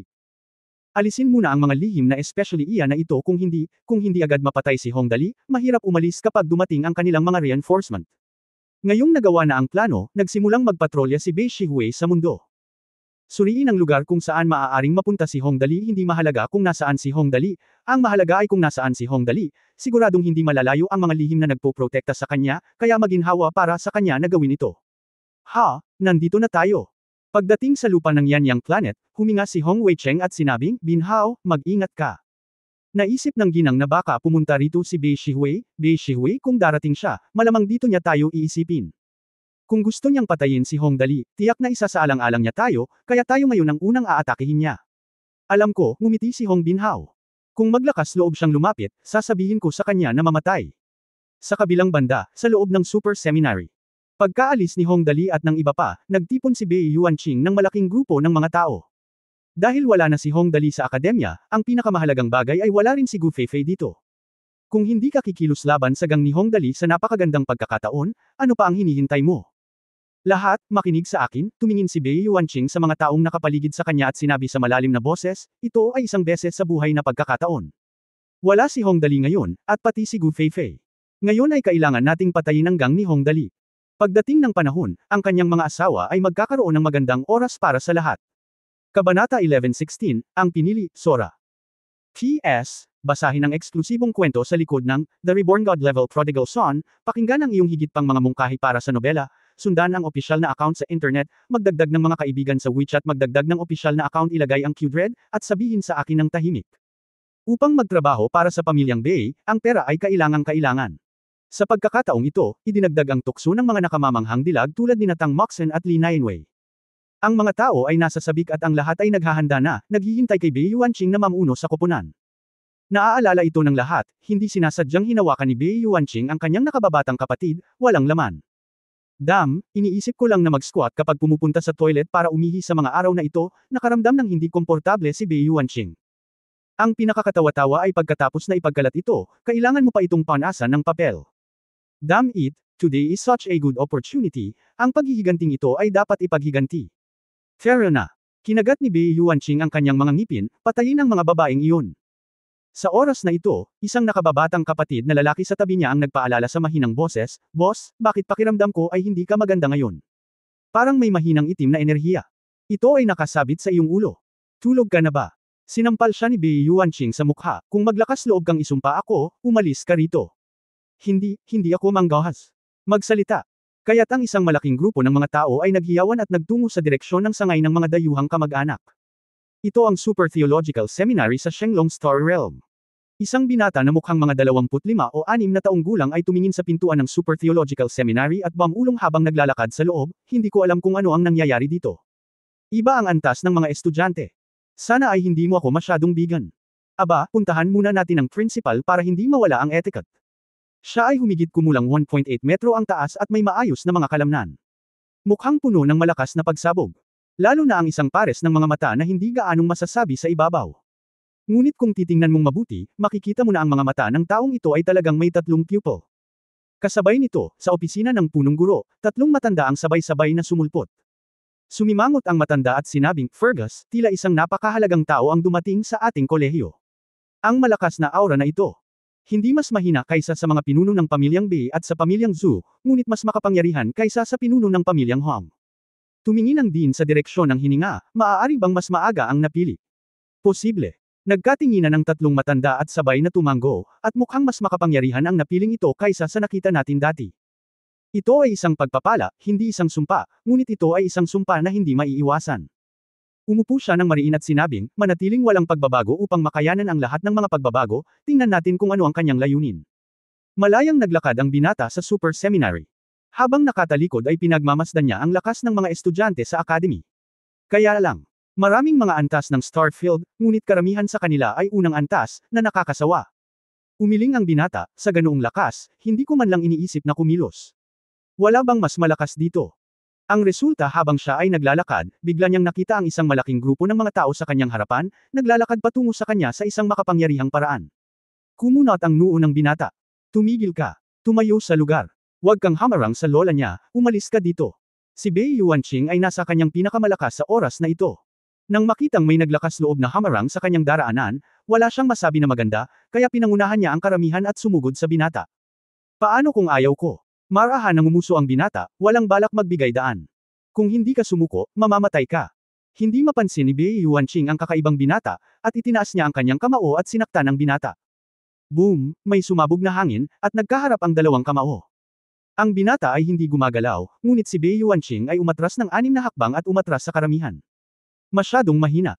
Muling bumantong hininga ang binata, at pagkatapos ay sinabing may nakakainis na ngiti, ikaw ba ang pinakamalakas sa akademyang ito? Sa isang sandali. Hindi naman sayang si Bei Yuanqing, at umatras siya ng 6 na hakbang nang makaharap siya. Ang kalaban ay napakalakas kaya hindi siya nang ahas na maging pabaya, at agad itong binigyan ng pansin, okay, hindi ko inaasahan na ang aming kolehiyo ay magkakaroon ng isa pang kahangahangang tao. Sa kasong ito, hindi ako magiging magalang. Siya, ay natalo ni Hong Dali noon. Hindi hamupa ang galit ni Bei Yuanqing. Ngayon, isang estranghero ang nagpahirap sa akin ng isang lihim na pagkawala. Paano ko matitiis ang tono na ito? Agad na ginamit ni Bei Yuanqing ang kanyang kakayahan, itim na apoy. Itim na apoy. Sumulyap muli ang binata kay Bei Yuanqing. Sa oras na ito, dahan-daang umiikot ang kanyang 3 mga mag-aaral, at kaagad, isang pagsabog ng itim na apoy ang lumabas mula sa kanyang katawan, na eksaktong kapareho ng apoy ni Bei Yuanqing. Paano ito posible? Nagulat si Bei Yuanqing, ngunit hindi nagtagal ay naunawaan niya, isang simple ate na kakayahan sa Soul Stone. Ayos lang. Pagkatapos ay hayaan mo akong tingnan kung alin ang iyong itim na apoy o ang akin. Kahanga-hanga. Pareho silang may itim na apoy sa kanilang katawan. Ang itim na apoy na ito ay mag-aapoy kapag nakatagpo ito ng isang bagay at hindi titigil hanggat hindi ito nasusunog. Gayunpaman, ang Shenlong Star ay pinipigilan ng Attribute Compression Force Field, at ang epekto ay lubhang nabawasan. Kung hindi, kung talagang nasunog, tinatayang matagal nang nasunog itong Super Seminary. Ngunit kahit na ganoon, ang Black Flame ay isa pa rin sa pinakamahusay na nakakasakit na kakayahan sa mga high-level Soul Stones, kaya sigurado si Bei Yuanqing na kahit na kayang kopyahin at gayahin ng kalaban ang kanyang sariling mga kakayahan, ang epekto ay tiyak na hindi magiging kasing ganda ng kanyang sarili. Muling nagbanggaan ang dalawa, at nagkaroon na naman ng boom. Ang mga kakayahan ng dalawa ay pantay-pantay, at si Bei Yuanqing ay napaatras muli ng 6 na hakbang. Paano ito mangyayari? Ibinuko ng lahat ng tao sa paligid ang kanilang mga bibig at ulong, tama ba ako? Ang itim na apoy ng amo ay isa sa mga nangungunang kakayahan. Hindi ito titigil hanggat hindi nito nasusunog ang lahat ng mahawakan nito. Kahit na ang metal ay maaaring masunog sa hangin. Bilang resulta, ang batang ito ang itim na apoy na ginaya ng isang tao ay talagang makikipagkompetensya sa amo. Maaaring ang kanyang kakayahan ay itim din na apoy. Paano naman magkataon, pero maliban doon, walang ibang paliwanag. Ang mga tao ay nagsasalita sa mahinang boses, at si Bei Yuanqing ay sumimangot din at nag-isip, sino ang binatang ito? Hindi nakakagulat na kaya niyang gayahin ang mga itim kong apoy. Ang kakaiba ay pagkatapos ng simulation, ang epekto ay eksaktong kapareho ng sa akin. Paano ito posible? Pwede ba? Hindi pa rin ako naniniwala na ang kakayahan niya ay Black Flame. Ang kanyang kakayahan ay maaaring gayahin. Paano ang mga kagamitan? Sa pag-iisip nito, ngumiti si Bei Yuanqing at sinabing, talagang magaling kang gayahin ito, tama ba? Subukan ito. Habang nagsasalita siya, ginamit ni Bei Yuanqing ang 3-headed at 6-armed Demon World equipment at ang clone equipment ng Magic Plane ng sabay. Saglit, tatlong ulo at 6 na armadong Bei Yuanqing, na may nagliliyab na apoy sa kanilang mga katawan, ay nakatitig sa misteryosong binata. Iyan ay kawili-wili. Napangiti sa wakas ang binata. Sinabi niya, sinabi ko na dapat mayroong isang bagay na makapangyarihan. Nagsimulang umikot muli ang kanyang mga pupil, napakabilis. Nagulat ang lahat sa audience.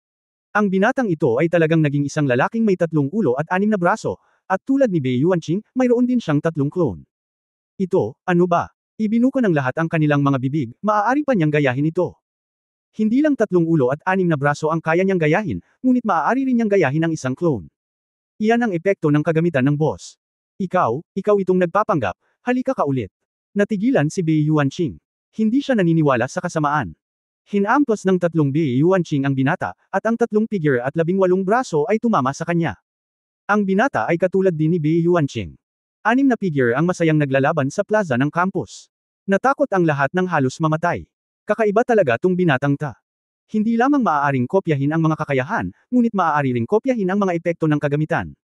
Anong uri ng hindi kapani-paniwalang kakayahan ito? Malinaw na pagkatapos ng ilang sandali na pakikipaglaban ni Bei Yuanqing sa misteryosong binata, nawalan siya ng interes na ipagpatuloy ang laban. Sa isang malakas na, boom, pinaalis si Bei Yuanqing at nahulog sa lupa. Nadisgrasya. Ang 3 ulo at 6 na armadong pagbabago ay nawala, at wala ni isang clone ang natira. Siya ay nakahiga sa lupa, ang kanyang katawan ay natatakpan ng nagngangalit na itim na apoy na sumunog sa kanyang mga binti at kamay. Sa level na ito lang. Ang misteryosong binata ay nagbago rin sa kanyang dating anyo at nang uuyam na sinabi, ang super seminary mo ba sa Shenlong Star Realm ay nasa antas na ito lamang. Mahina. Masyadong mahina. Lahat-lahat natigilan silang lahat. Hindi nakakagulat na sabihing natalo si Bei Yuanqing. Hindi naman kasi siya ang pinakamalakas na tao sa super seminary na ito. Ngunit ang problema ay napakadali nitong nanalo ang binatang ito. Ang nakaraang away ng dalawa. Ang mas malaking posibilidad ay hindi man lang ginamit ng binatang ito ang kanyang tunay na lakas. Ang relasyon nila ni Bei Yuanqing ay mas malapit sa banter sa pagitan ng pusa at daga. Sino ka? Namula ang mukha ni Bei Yuanqing sa sakit, nakatingin sa binata na may mga mata na puno ng hindi makapaniwala. Sa super seminary na ito, maliban kay Gu Feifei, ang pervert na panganay na kapatid na babae, hindi niya ito kayang talunin. Nitong mga nakaraang taon, natalo lang siya kay Hong Dali sa unang 2 araw. Hindi ko akalain na ang kakaibang binatang ito na sumulpot ngayon ay madaling talunin siya. Ang pangalan ko ay Kung. Nang makitang wala nang makalaro, agad na tumalikod ang binata at umalis, nakakainip na laro, napakahina mo. Maghintay. Tumingin si Bei Yuanqing sa likuran ni Kung at malakas na sinabi, hindi ako ang pinakamalakas sa aming kolehiyo. May 2 tao sa aming kolehiyo na mas malakas kaysa sa akin, ang isa ay si Gu Feifei at ang isa ay si Hong Dali. Kung interesado ka, maaari mo silang hanapin. Gu Feifei. Hong Dali. Huminto si Kung at bahagyang tumango, okay, naalala ko. Tapos umalis na siya. Matapos umalis na walang laman. Boss, masyadong malakas ang lalaking ito. Ano ang pinanggalingan niya? Sinubukan ng lahat ang kanilang makakaya upang iligtas si Bei Yuanqing. Bagamat nasunog ang kanyang mga braso at binti, hindi naman nasugatan ang tunay na bahagi ng kamatayan. Makikitang nagligtas pa ng kamay itong si Kung. Siguro hindi magandang pumatay ng tao pagdating mo sa super seminary, kaya hindi mo siya pinatay. Kung hindi, sa kanyang lakas, paano mabubuhay pa si Bei Yuanqing? Hindi ko rin alam, napakalakas ng taong ito. Si Bei Yuanqing ay nahiga sa lupa at mapait na sinabi, ang kanyang lola ay dumating nang wala sa oras. Siya ay hindi mukhang isang tao mula sa aming Shenlong Star Realm. Sinabi niya at mabilis na inutusan ang kanyang mga tauhan, bakit nakatayo pa rin kayo dyan? Dalhin mo ako sa dindali. Si Fergus, ang dean ng Super Seminary, ay isang user na may kakayahan ng Life Soul Stone at may napakalakas na kakayahan sa pagpapagaling. Masyadong nasugatan si Bei Yuanqing kaya si Fergus lang ang makakapagligtas sa kanya. Kabanata 1117 ito ay isang dakilang Diyos. P.S. Basahin ang eksklusibong kwento sa likod ng The Reborn God Level Prodigal Son, pakinggan ang iyong higit pang mga mungkahi para sa nobela, sundan ang opisyal na account sa internet, magdagdag ng mga kaibigan sa WeChat, magdagdag ng opisyal na account, ilagay ang Qdred, at sabihin sa akin ng tahimik. Haha, ako ito, maligayang pagdating sa Super Theological Seminary. Dahan-daang lumabas si Fergus mula sa sulok kasama ang 3 matatanda, at sinabi ka agad nang magkita sila, nagulat ako sa iyong lakas, binata. Kung hindi ako nagkakamali, kung gayon, ang iyong pinagmulan ay tiyak na naiiba sa iba. Maganda ang paningin ni Dean. Ngumiti si Kung at bahagyang yumuko kay Fergus, nakilala ni Kung, ang pinili ng Theron Star Realm, ang Fergus Academy. Sure enough, itong si Kung talaga ang napili. Nagkatinginan si Fergus at ang tatlong matanda, mahinang nakita ang pag-aalala sa mga mata ng isa't isa, ngunit mabilis nilang pinigilan ang kanilang sarili. Ngumiti si Fergus at sinabing, dahil ikaw ang napili, pagkatapos ay titigil na ako sa pagsasalita ng walang kaparirikan at susundan ako. Halika, nakita ko na ang labanan sa pagitan mo at ni Bei Yuanqing. Kailangan ko muna siyang gamutin upang maiwasan ang anumang panganib sa kanyang buhay. Tumanggaw si Kung, kung gayon, pakiusap, Fuge. Dean C. Bumalik ang grupo sa opisina ng Dean. Oo nga, pagdating niya sa pinto, nakita niya ang isang malaking grupo ng mga tao mula sa Bei Yuanqing na nagtipon dito. Si Fergus ay gumawa ng isang hakbang pasulong, at ang mayamang enerhiya sa buhay ay sumabog. Ang mga kamay at paa ni Bei Yuanqing na malubhang nasugatan ay lumaki, ngunit ang maliliit na bata ay lumaki. Wala pa rin si Tintin. Sinabi ni Fergus, sa nakikita mo sa pagpapakilos mo ng mga tropa ngayon, tiyak nagugulo ka sa mga tauhan ni Hong Dali. Ang ganitong labanan ng grupo ay hindi maganda kung tutuusin, kaya bibigyan kita ng higit pa para sa iyong maliit na bagay. Sabihin mo magpahinga ng ilang araw. Halos kumulo na sa galit ang ulo ni Bei Yuanqing, ngunit sa huli ay pinigilan niya ito at tumanggo sa pamamagitan ng nagngangalit na mga ngipin. Sinabi niya, okay, salamat, Dean. Pagkatapos ay umalis ang isang grupo ng mga tao. Mahinang lalaki. Umiling si Kung, not very strong. Not bad-tempered. Haha, kung ikukumpara sa iyo, ang pinili, siya ay talagang mahina. Sinabi ni Dean Fergus sa mga salita. Pumasok si Kung at ang tatlong matatanda sa opisina, isinara ang pinto at nagtanong, okay, Mr. Kung, maaari mo bang sabihin sa akin ang layunin mo sa pagpunta? Gaya ng napagkasunduan, maaga ka ng 3 araw. Shenglong Star Realm, Universe isa sa hindi mabilang na Star Realm. Ang nakapalibot na Theron Star Realm at 12-dosenang iba pang Star Realm ay itinuturing na mapagkaibigang kaalyado, at ang walang laman na katawan na ito ay ang Chosen One. Ang kalikasan ay may sariling misyon. Napagkasunduan noon na pupunta siya dito para sa pagpapalitan ng akademiko sa loob ng 3 araw, ngunit sa hindi inaasahang pagkakataon ay diretso siyang dumating 3 araw ng maaga para sa hindi malamang layunin. Sa totoo lang, hindi ito malaking bagay, dahan-daang sabi ni Kung, na curious lang ako tungkol sa lakas dito at gusto kong subukan ito. So, ano ang resulta? Mahina hong sabi ng Dean. Sa katunayan, ang dahilan kung bakit si Krishnata, iyon ay, si Kemengmeng ay inayos na pumunta sa klase ni Hong Dali, at pagkatapos ay pumunta sa planeta ni Kemengmeng para sa pagsubok. Ang layunin ay upang maiwasan ang mga napili mula sa Theron Star Realm na makaharap si Hong Dali. At pinatunayan ng mga katotohanan na napakatama ng desisyon ni Fergus hindi nagtagal pagkatapos na humarap si Hong Dali, dumating si Kung. Ang mga mag-aaral sa iyong kolehiyo ay karaniwan. Umiling si Kung, hindi pa rin sapat ang lakas ni Bei Yuanqing. Ngunit narinig ko na may mas makapangyarihang tao dito, ang isa ay nagngangalang Gu Feifei at ang isa ay Hong Dali. Alam talaga ng Kung ito ang tungkol kay Gu Feifei at Hong Dali. Ito ay dapat na isiniwalat ni Bei Yuanqing, ang tanga na ito. Lumabas silang dalawa para sa isang pagsubok, sabi ni Fergus na may mainit na ngiti sa kanyang mukha. Mabagal niyang sinabi, tatagal ito ng 1 linggo. Natapos ang akademikong palitan pagkatapos ng 1 linggo. Hindi mahalaga kung paano lumaban si Kung sa mga pinili mula sa ibang mga bituin. Hindi kailanman papayagan ng Hong Dali dito ang anumang mga trick. Kung hindi, ang buong Shenglong Star Realm ay magkakaroon ng matinding kaguluhan. Kahit na si Hong Dali ay isang alibughang anak, mayroon siyang hindi mabilang na mga relasyon na konektado sa kanya. Itinuring siya ni Hong Xingyu at ng kanyang asawa bilang kanilang kayamanan, habang ang pamilyang Bei at ang pamilyang Zhu ay itinuring siya bilang isang tinak sa kanilang panig. Ang isang malaking grupo ng mga natalo ay lahat ng mga lalaki na may malaking potensyal, at mayroong Zerg sa labas upang i-back up sila. Kasabay ng kanyang espesyal na kasanayan na may kaugnayan sa alibughang loob, kung may mangyari sa lalaking ito, ang buong Shenglong Star Realm ay tiyak na magugulo, ito ay walang kabuluhan. At least, kapag namatay siya, siguradong babagsak ang pamilya Hong. Hindi kailanman maghihintay si Hong Xingyu hanggang sa araw na pinagsisihan niya ang kanyang pakikipag-ugnayan at pagkatapos ay direktang atakihin ang napili. Pagkatapos ay nabigo ang panghihinayang kontrata ng kasal, bumagsak ang pamilya Hong, at tiyak na magkakagulo ang tribong Zerg sa oras na ito. Bilang karagdagan, ang mga hamak na iyon ay handang maghiganti.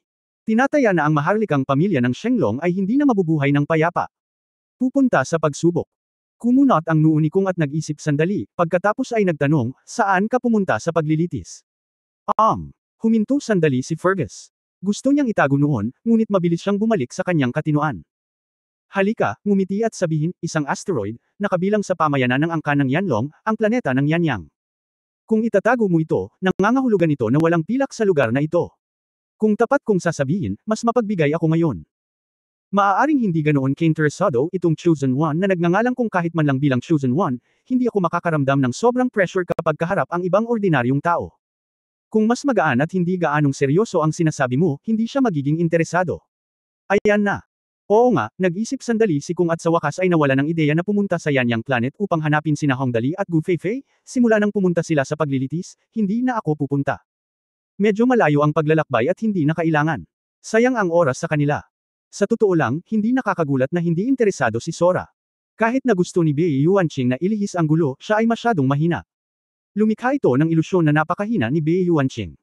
Kahit na si Hongdali at Gu Feifei ay medyo mas malakas kaysa sa kanya, walang gaanong gap.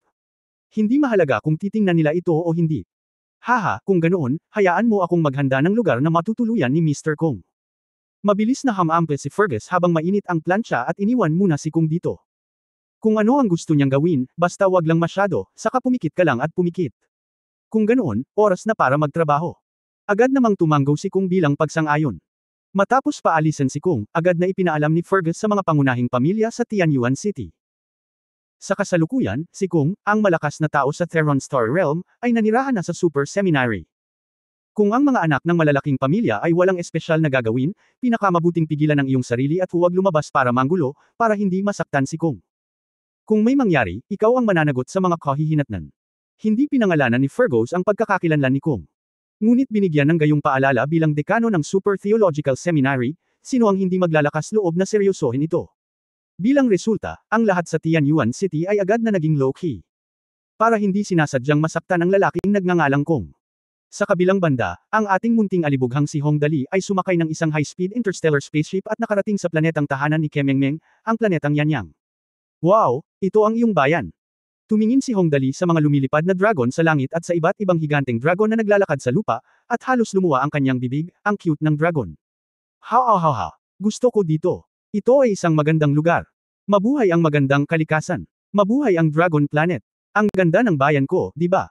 Si Kemengmeng ay bumalik sa kanyang tahanan, na may pagmamalaki pa rin, napakaganda ng kapaligiran dito. Ang espiritual na enerhiya sa pagitan ng langit at lupa ay napakayaman din, na angkop para sa paglilinang.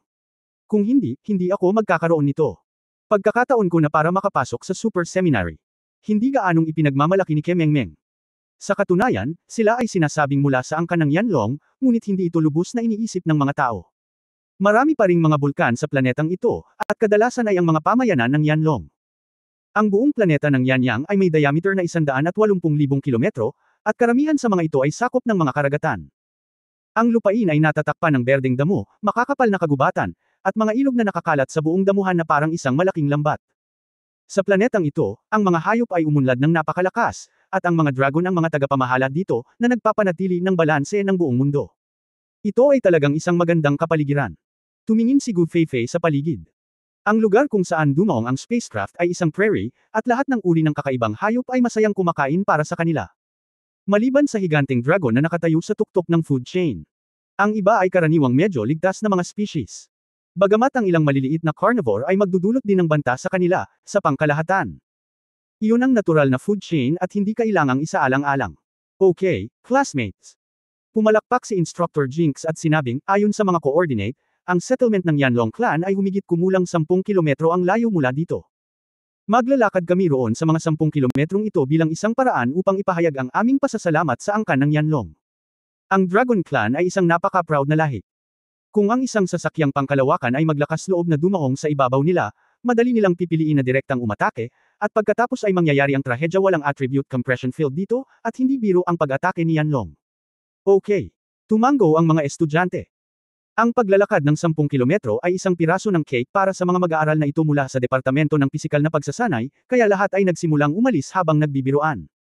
Habang nasa daan, lahat ng mga estudyante ay gumamit ng mga projector computer upang suriin ang impormasyon ng stock. Malinaw na ang pagsususpine ng Boyuan shares ay isang napakalaking balita sa stock market, kaya maraming tao ang nag-uusap tungkol dito. Mainit na ipagdiwang ang muling pagsasaayos ng mga bahagi ng Boyuan body.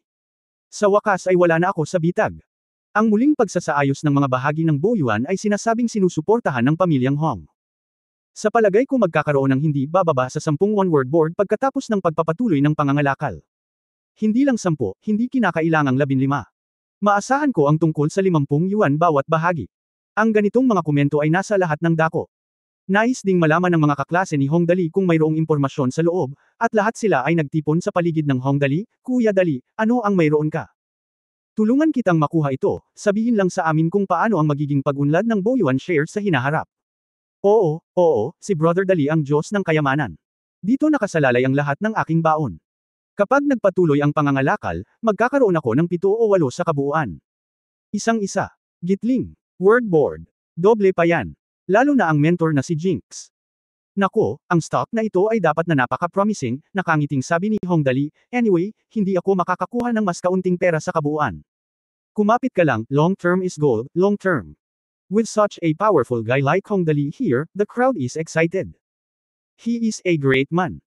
Kabanata 11:18 Abyss of Flames. P.S. Basahin ang eksklusibong kwento sa likod ng The Reborn God Level Prodigal Son, pakinggan ang iyong higit pang mga mungkahi para sa nobela, sundan ang opisyal na account sa internet, magdagdag ng mga kaibigan sa WeChat, magdagdag ng opisyal na account, ilagay ang Q-Dread, at sabihin sa akin ng tahimik. Sa oras na ito, sapat na ang kanyang talino upang simulan ang pag-iisip tungkol sa 2 pang stock na binili ni Hong Dali. Brother Dali, ano ang 2 pang stock na binili mo? Mayroon bang tinatawag na Bauti Processing? Oo, tama. Oo, Bauti Processing, ngunit hindi ko matandaan ang pangalan ng isa pa. Hoy, Kuya Dali, sa tingin mo ba ay maaaring tumaas ang 2 stock na ito? Iyan ang lunging investment, talagang natatandaan mo ang isang mahalagang bagay. Huwag kang tumigil, Brother Dali, ako ang iyong matibay na taga-suporta. Kailan tataas ang lunging investment? Kung mahulog ito, dapat itong mahulog. Mabangis na sinabi ni Hong Dali, paano ko mawawala ang aking kapalaran kung hindi ito babagsak? Sa wakas ay naalala ni Hong Dali kung paano manipulahin ni Gu Feifei ang mga stock noon, at inilabas niya ang computer at ibinigay kay Gu Feifei. Feifei, gusto kong mawalan ng pera. Tingnan mo ito. Paano kung magpahinga tayo? Nagkataon lang na bukas na ang stock market, ay hit muna natin ang lower limit. Basagin ang mas mababang limitasyon. Matapos marinig ang mga salita ni Hong Dali, ang lahat ay natigilan. Nabasag ang mga itlog sa buong sahig. Bago sa Earth, napakasaya ni Gu Feifei bilang isang bankero. Lalo na sa pagtutulungan ng dalawa, si Gu Feifei ay hindi gaanong lumalaban, katuwaan lang, walang halaga ang ganoong katuwaan kung hindi mo gagawin, di ba? Kaya ito nagsimula. Inilabas ang trading panel, hindi magalang si Gu Feifei sa pagkakataong ito. Anyway, may pera at chips din siya. Advanced na pagpoproseso ng titanium, bababa ang presyo sa limitasyon, at isang malaking order na 50,000 lot ang ilalagay. Pagkatapos ay nakita ng lahat ng mga estudyante ang kurbo ng pagproseso ng Bauti na dumiretso pababa, nagmamadali patungo sa limitasyon. Kuya Dali, hindi. Hiniling ko lang sa tatay ko na bumili ng 50 milyong yuan kahapon. Kapag bumaba ito sa limitasyon kinabukasan, mabubugbog ako hanggang sa pag-uwi ko. Kuya Dali, ikaw ay aking kapatid, huwag mong ibaba ang limitasyon. Huwag mong ibaba ang limitasyon. Nataranta ang buong klase dahil sa naunang halimbawa ng Boyuan shares. Umuwi sila at hinikayat ang lahat sa kanilang pamilya na bumili pa ng ilang stock ng Bauti Processing at Lunging Investment. Dahil dito, sinong mag-aakalang bababa ang presyo sa limitasyon sa susunod na araw pagkatapos lang bilhin ito? Anong nagmamadali? Hindi naman nagmamadali si Gu Feifei, dahan-dahan lang tayong maglaro. Kakabukas pa lang ng palengke. Tsaka, maaga pa para makarating sa Yanlong Settlement, kaya huwag kang mabalisa. Ang kanyang mga salita ay masasabing isang pagpapatahimik na karayom, at sa wakas ay huminahon ang mga nakapaligid na estudyante. Magpahinga ka. Hanggang sa limitasyon, Dali, ano ang gagawin natin sa oras na ito? Tinanong muli ni Gu Feifei si Hong Dali. Walang ibang magawa si Hong Dali. Ang alibughang ideyang ito ay medyo kawili-wili, kaya talagang gustong malaman ni Gu Feifei kung anong hugis ang iguguhit niya ngayon. Hanggang sa limitasyon na ba ito ngayon? Hinawakan ni Hong Dali ang kanyang baba at mabilis na pinitik ang kanyang mga daliri. Sabi, taasan natin ang limitasyon sa pagkakataong ito. Tataas na naman nito ang limitasyon. Agad na binili ni Mentor Jinx ang lahat ng 20 milyon na lihim niyang inilipat sa nakalipas na 2 araw nang hindi sinasabi sa kanyang asawa at pinoproseso ito sa Bauti. Ito ay napaka-cool. Pagkatapos ay umupo lang at hintayin ang Hong Dali na itaas ang presyo ng stock. Nag-react din ang ibang mga estudyante at nagsimulang maglakad ng desidido. Kaya iyon, bago sinubukan ni Hong Dali na taasan ang presyo ng stock. Ang grupong ito ng mga estudyante ay unang nagbukas ng pang-araw-araw na limitasyon, at lahat sila ay bumili sa ibaba. Isa pang pang-araw-araw na limitasyon. Pinananatili itong simple ni Gu Feifei sa pagkakataong ito, direktang bumili ng order na 100,000 lot sa pang-araw-araw na limitasyong presyo. Pagkatapos ay nakita niya ang presyo ng stock na tumaas ng diretsyo tulad ng isang rocket, at ang maliliit na retail investor sa Bauti Processing everyone ay bumulalas, maaabot na nito ang pang-araw-araw na limitasyon. Bumili ng mabilis, bumili ng mabilis. Mula sa pang-araw-araw na limitasyon hanggang sa pang-araw-araw na limitasyon, o aking Diyos. Naabot muli ng stock ng Bauti Processing ang pang-araw-araw nitong limitasyon. Well, hindi masama, hindi masama. Tumango si Hong Dali na may kasiyahan. Tamaan muli ang limitasyon. Sabi ng mga estudyante sa paligid niya, ayokong maglaro ka ng ganito. Kaya ngayon, naranasan na talaga ng maliliit na retail investor ng Bauti Processing kung ano ang roller coaster. Sa pagkakataong ito ay mas malupit pa ito kaysa sa electrocardiogram sa Earth, direkta mula sa pinakamababa hanggang sa pinakamataas sa stock curve. Mula sa pinakamataas hanggang sa pinakamababa, pabalik-balik. Nakita ng maraming tao ang pattern at nagsimulang maghanda upang bumili sa mas mababang limitasyon at magbenta sa mas mataas na limitasyon. Pagkatapos ay gumawa si Gu Feifei ng isa pang napakapuot na bagay, hindi niya ang pagkakaiba sa pagitan ng upper limit at lower limit ay 2 sentimos lamang kaysa sa upper limit at lower limit. Sa ganitong paraan, gumagala ang stock sa pagitan ng upper limit at lower limit buong umaga, at ang Bauti Processing ay gumawa ng 6 na trading abnormal na anunsyo. Pagkatapos exchange stocks, exchange para sa Lanjing investment. Masasabing medyo masaya ang paglalakbay na ito. Hindi nakalimutan ni Hong Dali na ipatawag ang isang grupo ng mga hayop upang magsilbing mga bundok. Pinanood lang ng lahat si Gu Feifei na gumanap kung ano ang ibig niyang sabihin sa pagguhit ng mga kurbo ayon sa gusto niya. Gumuhit ng mga kurbo gamit ang estilo ng isang general, nang sa wakas ay dumating siya sa settlement ng Yanlong Clan, tumingin siya kay Hong Dali na parang nakatingin siya sa God of Wealth. Ang pamayanan ng Yanlong Clan ay tinatawag na Flame Abyss, at ito ay matatagpuan sa paligid ng isang malaking bunganga ng bulkan. Isang lungsod na itinayo. Ang tarangkahan ng kalaliman ay humigit kumulang 500 metro ang taas, matangkad at malaki, at ang 2 pintuan ay dapat na hindi bababa sa 10 metro ang kapal. Ito ay karapat-dapat na maging isang gusali ng Dragon Clan, mukhang napakaganda. Sa oras na ito, ang dakilang elder ng Yanlong Clan ay nakatanggap na ng balita at lumabas kasama ang isang malaking grupo ng mga dragon upang tumayo sa tarangkahan ng Flame Abyss. Nang makita niya si Hong Dali at ang iba pa, agad niyang hinawakan ang kanyang balbas ng nakangiti at sinabing, si Yanlong Anebreta, ang elder ng Dragon Clan, ay tinatanggap ang lahat ng mga estudyante ng Super Seminary sa Flame Abyss. Ang mga estudyante ng ang Super Seminary na ito ay pawang mula sa maharlikang pamilya ng Shenglong. Hindi mo ito mararamdaman sa Shenglong Star, ngunit tiyak na nasa lahat ng dako. Isang lubhang marangal na pag-iral. Sa makatuwid, kahit si Elder Yanlong ay dapat magpakita ng sapat na paggalang. Masyadong magalang si Elder Anebreta. Lumapit si Instructor Jinx at nakangiting nagsabi, ako ang instruktor ng mga estudyanteng dumaranas ng karanasang ito. Kung mayroon kang anumang pagkakasala, patawarin mo ako. Haha, Jinx, sige, mentor. Si Elder Anebreta ay gumawa ng isang kilos ng paanyaya, pakipasok sa loob. Matanda, pakiusap. Mula sa labas, ang pintuan ng Flame Abyss ay napakabigat, ngunit kapag nakapasok ka sa pinto, talagang nakarating ka dito. Pagkatapos lamang naming tingnan ang loob ng Flame Abyss ay nalaman namin kung ano ang hitsura nito sa loob. Ang gitnang bahagi ng lungsod ay puno ng gamulong magma, 10,000 metro ang lapad, at 8 metal na kadena na higit sa 50 metro ang kapal, na humahantong diretsyo sa gitna ng magma pool. At ang kailaliman ng apoy. Ito ay itinayo sa paligid ng bunganga na ito, sa panloob na pader ng bundok ng bunganga. Ang urban na istruktura na libu-libong metro ang taas ay medyo kahanga-hanga at kahanga-hanga. Sa kalangitan sa itaas ng lungsod na ito, may mga higanteng dragon na lumilipad paminsan-minsan. Ang mga higanteng dragon na iyon ay may mga pulang kaliskis at daan-daang metro ang haba, na ang pinakamalalaki ay umaabot sa mahigit 1,000 metro. Laking gulat nila. Wow! Kemengmeng, ang iyong lungsod ay napakaganda. Sa pagtingin sa malaking bunganga ng bulkan na may lava gurgling sa ilalim, sinabi ni Hong Dali, hindi ba sisabog ang bulkang ito? Siyempre hindi, nakangiting sabi ni Kemengmeng, ang bulkang ito ay naging ganito sa daan-daang libong taon. Elder Anubreta, nakangiting sabi ni Mentor Jinx. This time we come here for a trial to compare the martial arts of my recent students. Of course, it's not something too important. It's more like a vacation, kaya hindi na kailangan pang masyadong pansinin ng matanda. Halos. Buti na lang.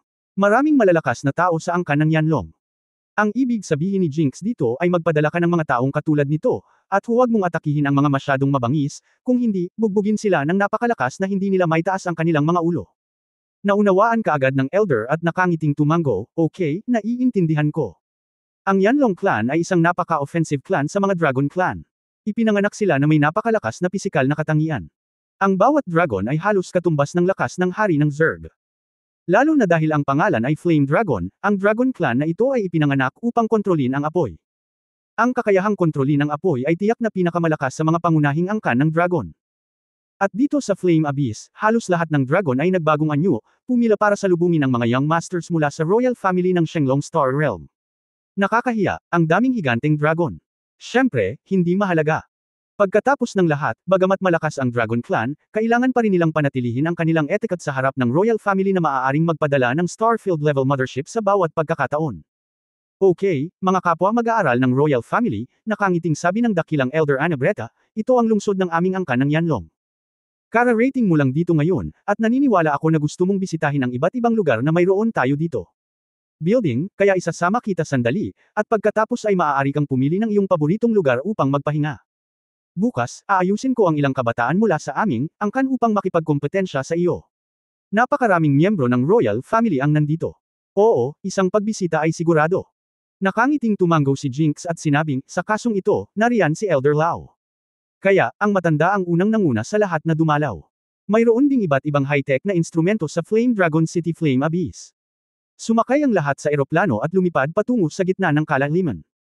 Hindi nagtagal, lumipad ang lahat sa harap ng isang higanteng estatwa ng dragon na mahigit 2,000 metro ang taas. Ang higanteng dragon ay napakalakas, ang buong katawan nito ay natatakpan ng pinong kaliskis, ang ulo nito ay may mga sungay na hindi bababa sa 100 metro ang haba, at ang isang pares ng malalaking pakpak ng dragon ay nakabuka, na may lapad na higit sa 3,000 metro. Itinuro ng dakilang Elder Anabreta ang rebulto at sinabing dahan-dahan, ang estatwa na ito ay ang pagmamalaki ng aming Flame Dragon Clan, ang estatwa ng nahulog na Flame Dragon King Arbosta. Ang Flame Dragon King Arbosta ay may kapangyarihang sirain ang mundo. Ang kapangyarihan ng lupa. Ang kanyang katawan ay 50,000 metro ang haba, at ang kanyang mga pakpak ay madaling tumagos sa dulo ng planeta. Sa kasamaang palad, ang kanyang mga pakpak ay madaling tumagos sa dulo ng planeta. Sa gyera sa eroplano, sayang.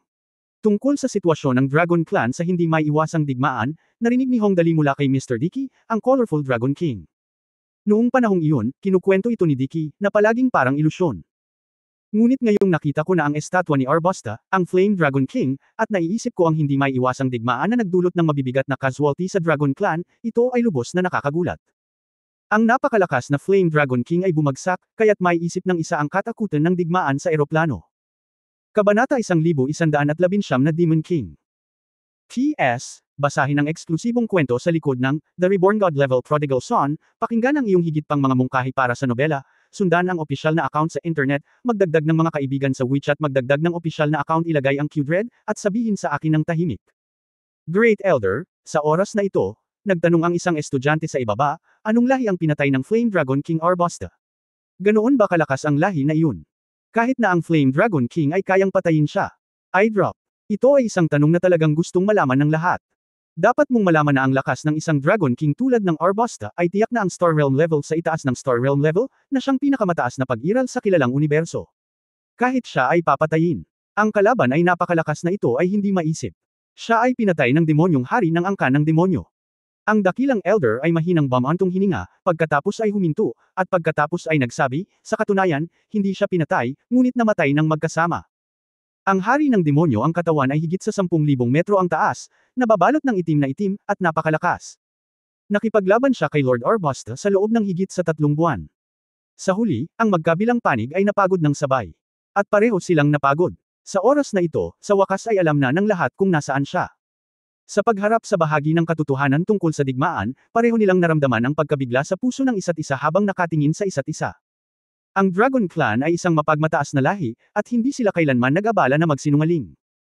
Sa makatuwid, nang sabihin ng dakilang matanda na ang hari ng demonyo ay higit sa 10,000 metro ang taas at namatay na magkasama pagkatapos makipaglaban sa Arbosta sa loob ng 3 buwan, ito ay ganap na totoo at walang kasinungalingan. Nakakatakot. Nanlaki ang mga mata ni Hong Dali, well, Great Elder, pagkamatay ng demonyong hari, nakikita mo pa ba ang katawan ngayon? Gusto ko talagang makita kung ano ang hitsura nito, okay. Ito, matapos makinig sa mga salita ni Hong Dali. Biglang nag-alinlangan ang dakilang matanda. Sumimangot siya at nag-isip saglit, at sa wakas ay dahan-daang tumango, ang katawan ng hari ng demonyo.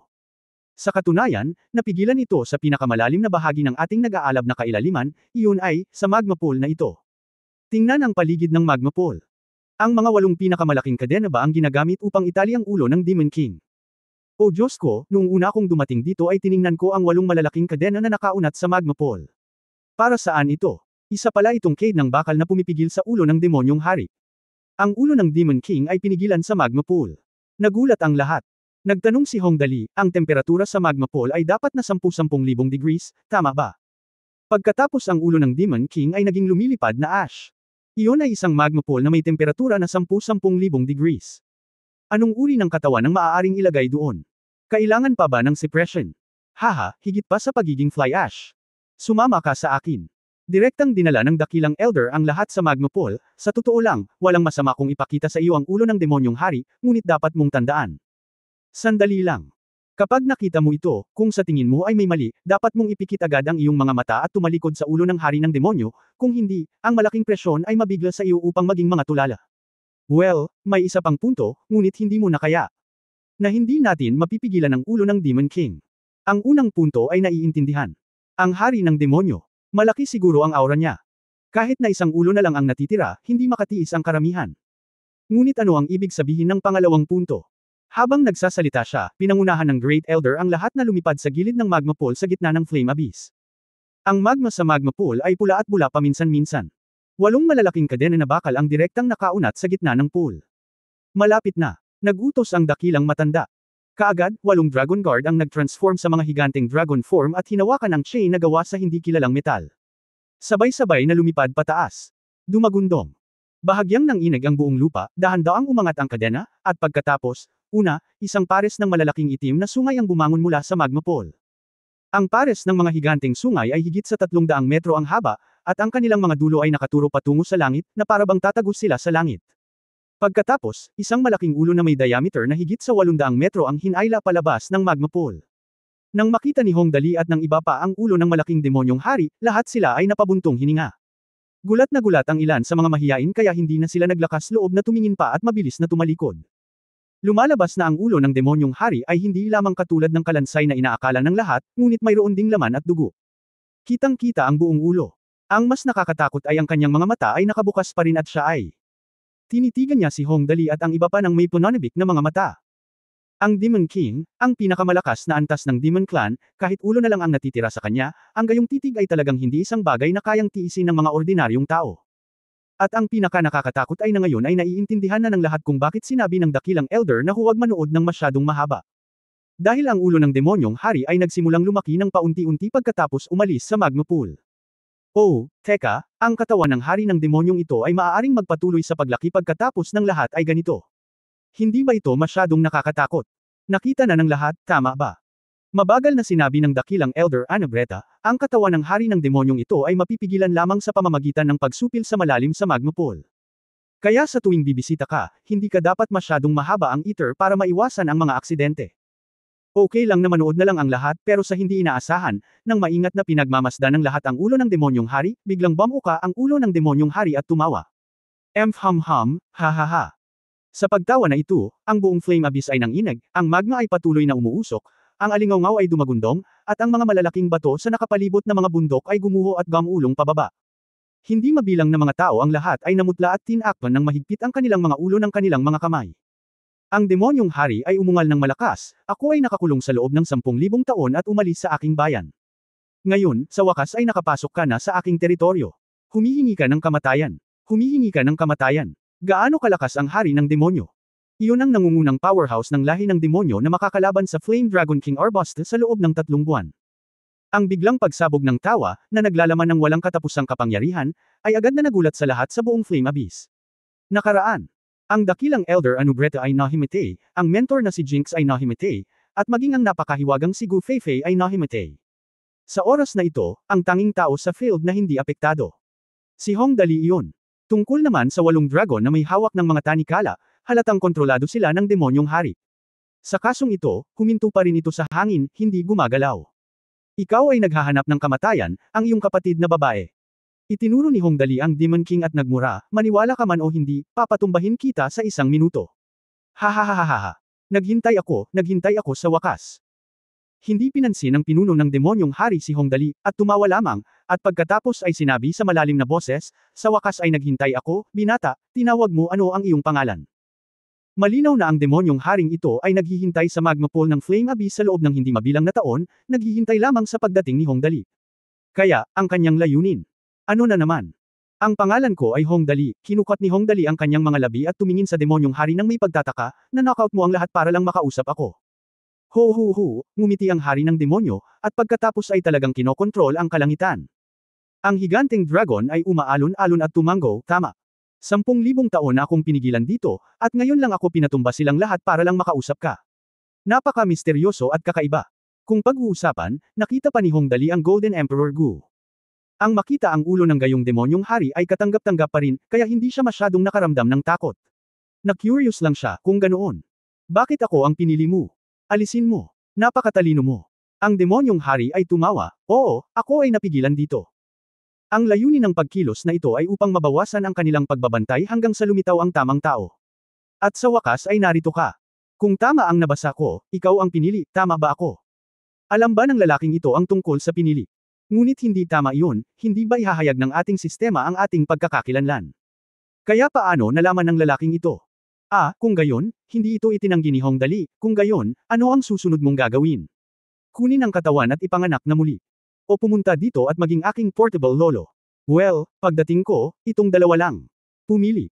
Ang isa ay kunin ang katawan at ang isa ay dalhin ito sa kanya. Kaya napakakalma ni Hongdali sa kupin ng katawan. Mayroon akong sistema at paraan ng pagtamasa ng kaligayahan.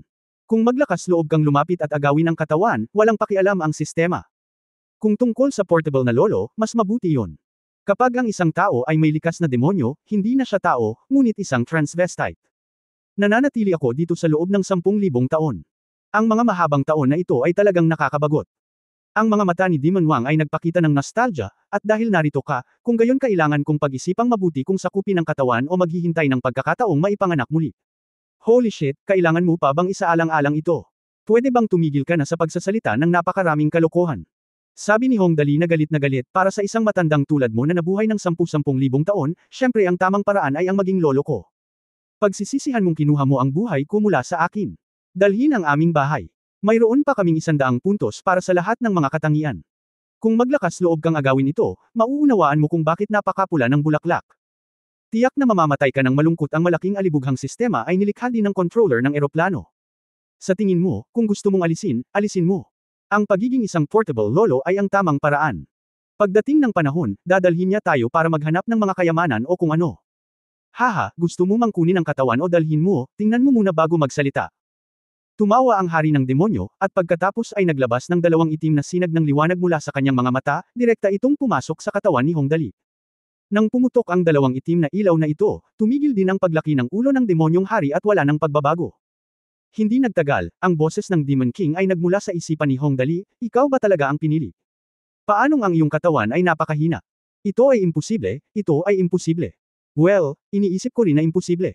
Nakarating na kami sa puntong ito at ang lahat ng aming mga katangian ay 100 pa rin. Anong imposible? Kinagat ni Hongdali ang kanyang mga labi, napakaraming bagay na hindi mo pa nakikita. Pagkatapos, nang sabihin niya ito, Hong kasabay nito, ang boses ng sistema ay nagmula sa isip ni Dali, babala.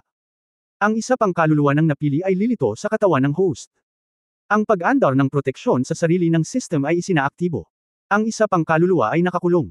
Mangyaring maghintay. Kalmado ang ekspresyon sa mukha ni Hongdali. Sabihin na lang natin, kung maglakas loob kang lumapit at agawin ang katawan, talagang iniisip mo na ang ating malaking alibughang sistema ay isang vegetarian. Kabanata 1120 ang pinili. P.S. Basahin ang eksklusibong kwento sa likod ng The Reborn God Level Prodigal Son, pakinggan ang iyong higit pang mga mungkahi para sa nobela, sundan ang opisyal na account sa internet, magdagdag ng mga kaibigan sa WeChat, magdagdag ng opisyal na account, ilagay ang Qdred, at sabihin sa akin ng tahimik. Hindi, ito ay imposible. Ito ay imposible.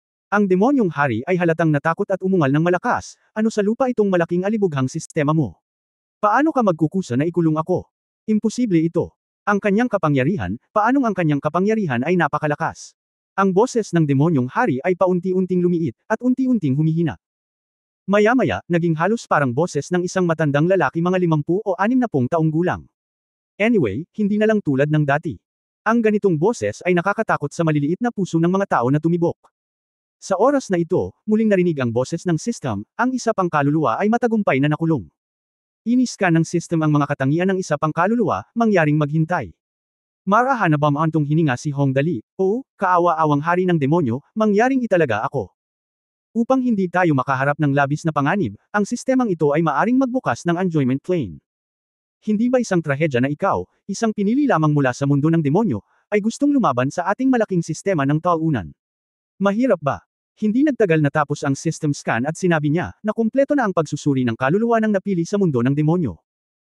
Si Demon King Bao Jalil, isang star-level strongman, isa sa 10 pinakamalakas na lalaki sa Shire Field sa demonyong eroplano, mga katangian ng katawan, strength 520,000, agility 500,000, response 520,000, demonair 520,000.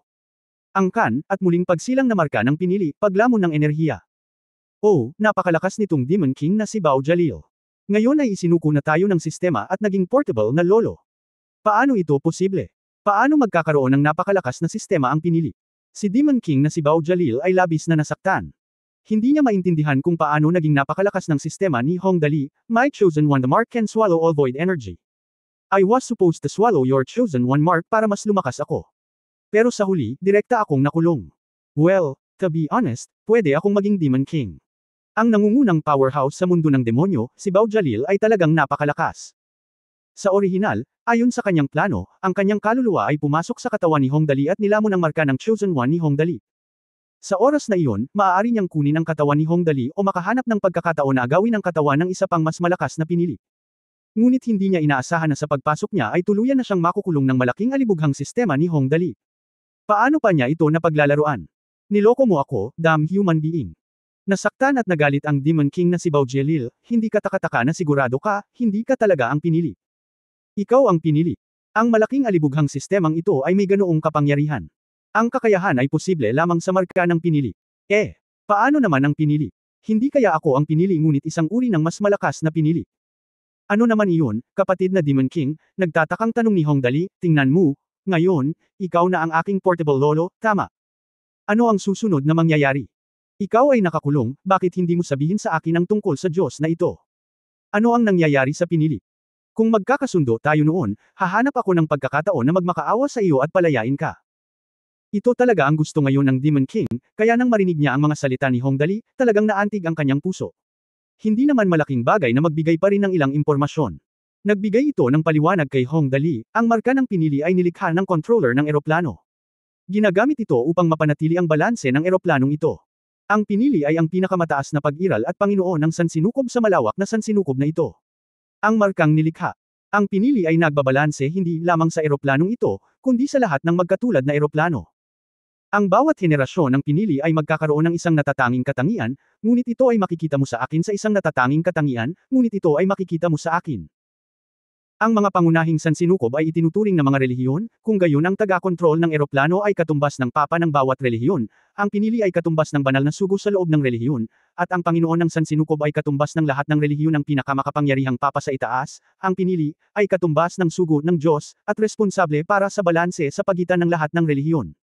Nako, kalimutan mo na, ang mukha natin ay parang kumot ng ihi ng bata sa limitadong espasyo. Walang katapusang pagpapalawak. Tayo na ba ay magiging mga sugo ng Diyos ngayon? Hayaan mong sabihin ko sa iyo, ang Big Prodigal System ay napakayabang kapag narinig ang pangalang ito. Paanong sila lang ang napili? Ang pinili ng Diyos, ito ay tama, hahaha. Napakasarap sa pakiramdam na mang-kidnap ng isang mabitbit na lolo. Kaya maganda ang mood ni Hong Dali at nakangiting sinabi, not bad, medyo comprehensive ang explanation. Ayon. Nga pala, kailan madyay gising ang mga kaklase at kaibigan ko? Mali pa ang halos 2 oras. Ipinahayag ni Demon King Bao Jalil na napakaswerte niya, at lihim na bamulong sa kanyang puso, mabuti na lang, wala akong sapat na kapangyarihan para patayin ang lahat ng mga taong ito ngayon, kung hindi, ito ay isang trahedya ngayon. Well, gusto niya talagang mabigla ang lahat ng mga taong ito sa kamatayan noon. Ngunit wala siyang sapat na lakas, kaya't iniligtas nito ang kanyang buhay, kung hindi ay magiging ganap na kalunos-lunos ang kanyang wakas.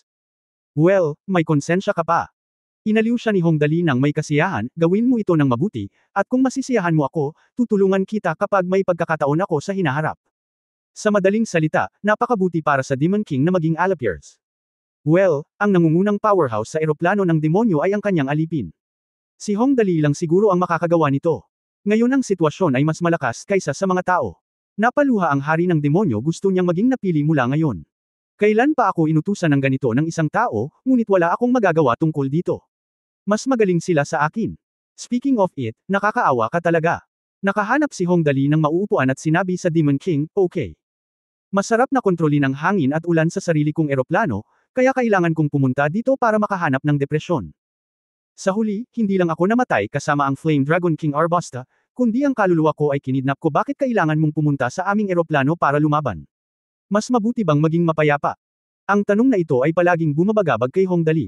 Sa lohikal na pagsasalita, ito ay mabuti para sa bawat isa na mamuhay ng kanilang sariling buhay at hindi manghimasok sa isa't isa.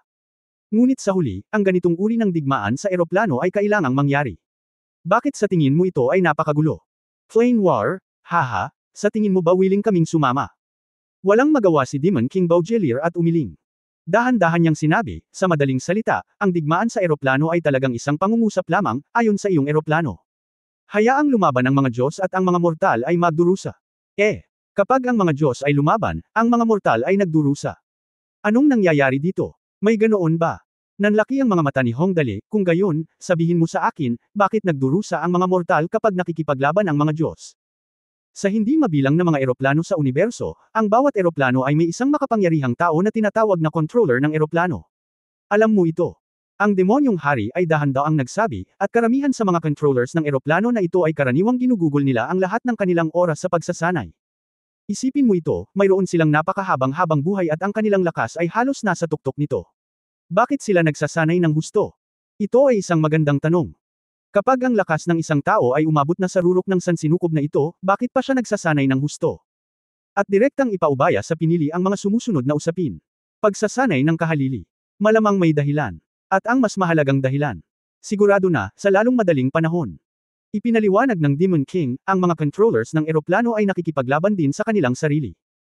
Ang kanilang mga taon ng paglilinang ay napakatuyo at nakakainip, at sa tuwing may pumuputok na higanteng black hole, iyon ang oras kung kailan sila magkikita. Ngunit, dahil ang mga controllers ng eroplano ang kanilang lakas ay umabot sa pinakamataas na antas. Kung sila ay direktang kumilos, ito ay magiging sanhi ng malakihang pagbagsak ng mga pangunahing eroplano.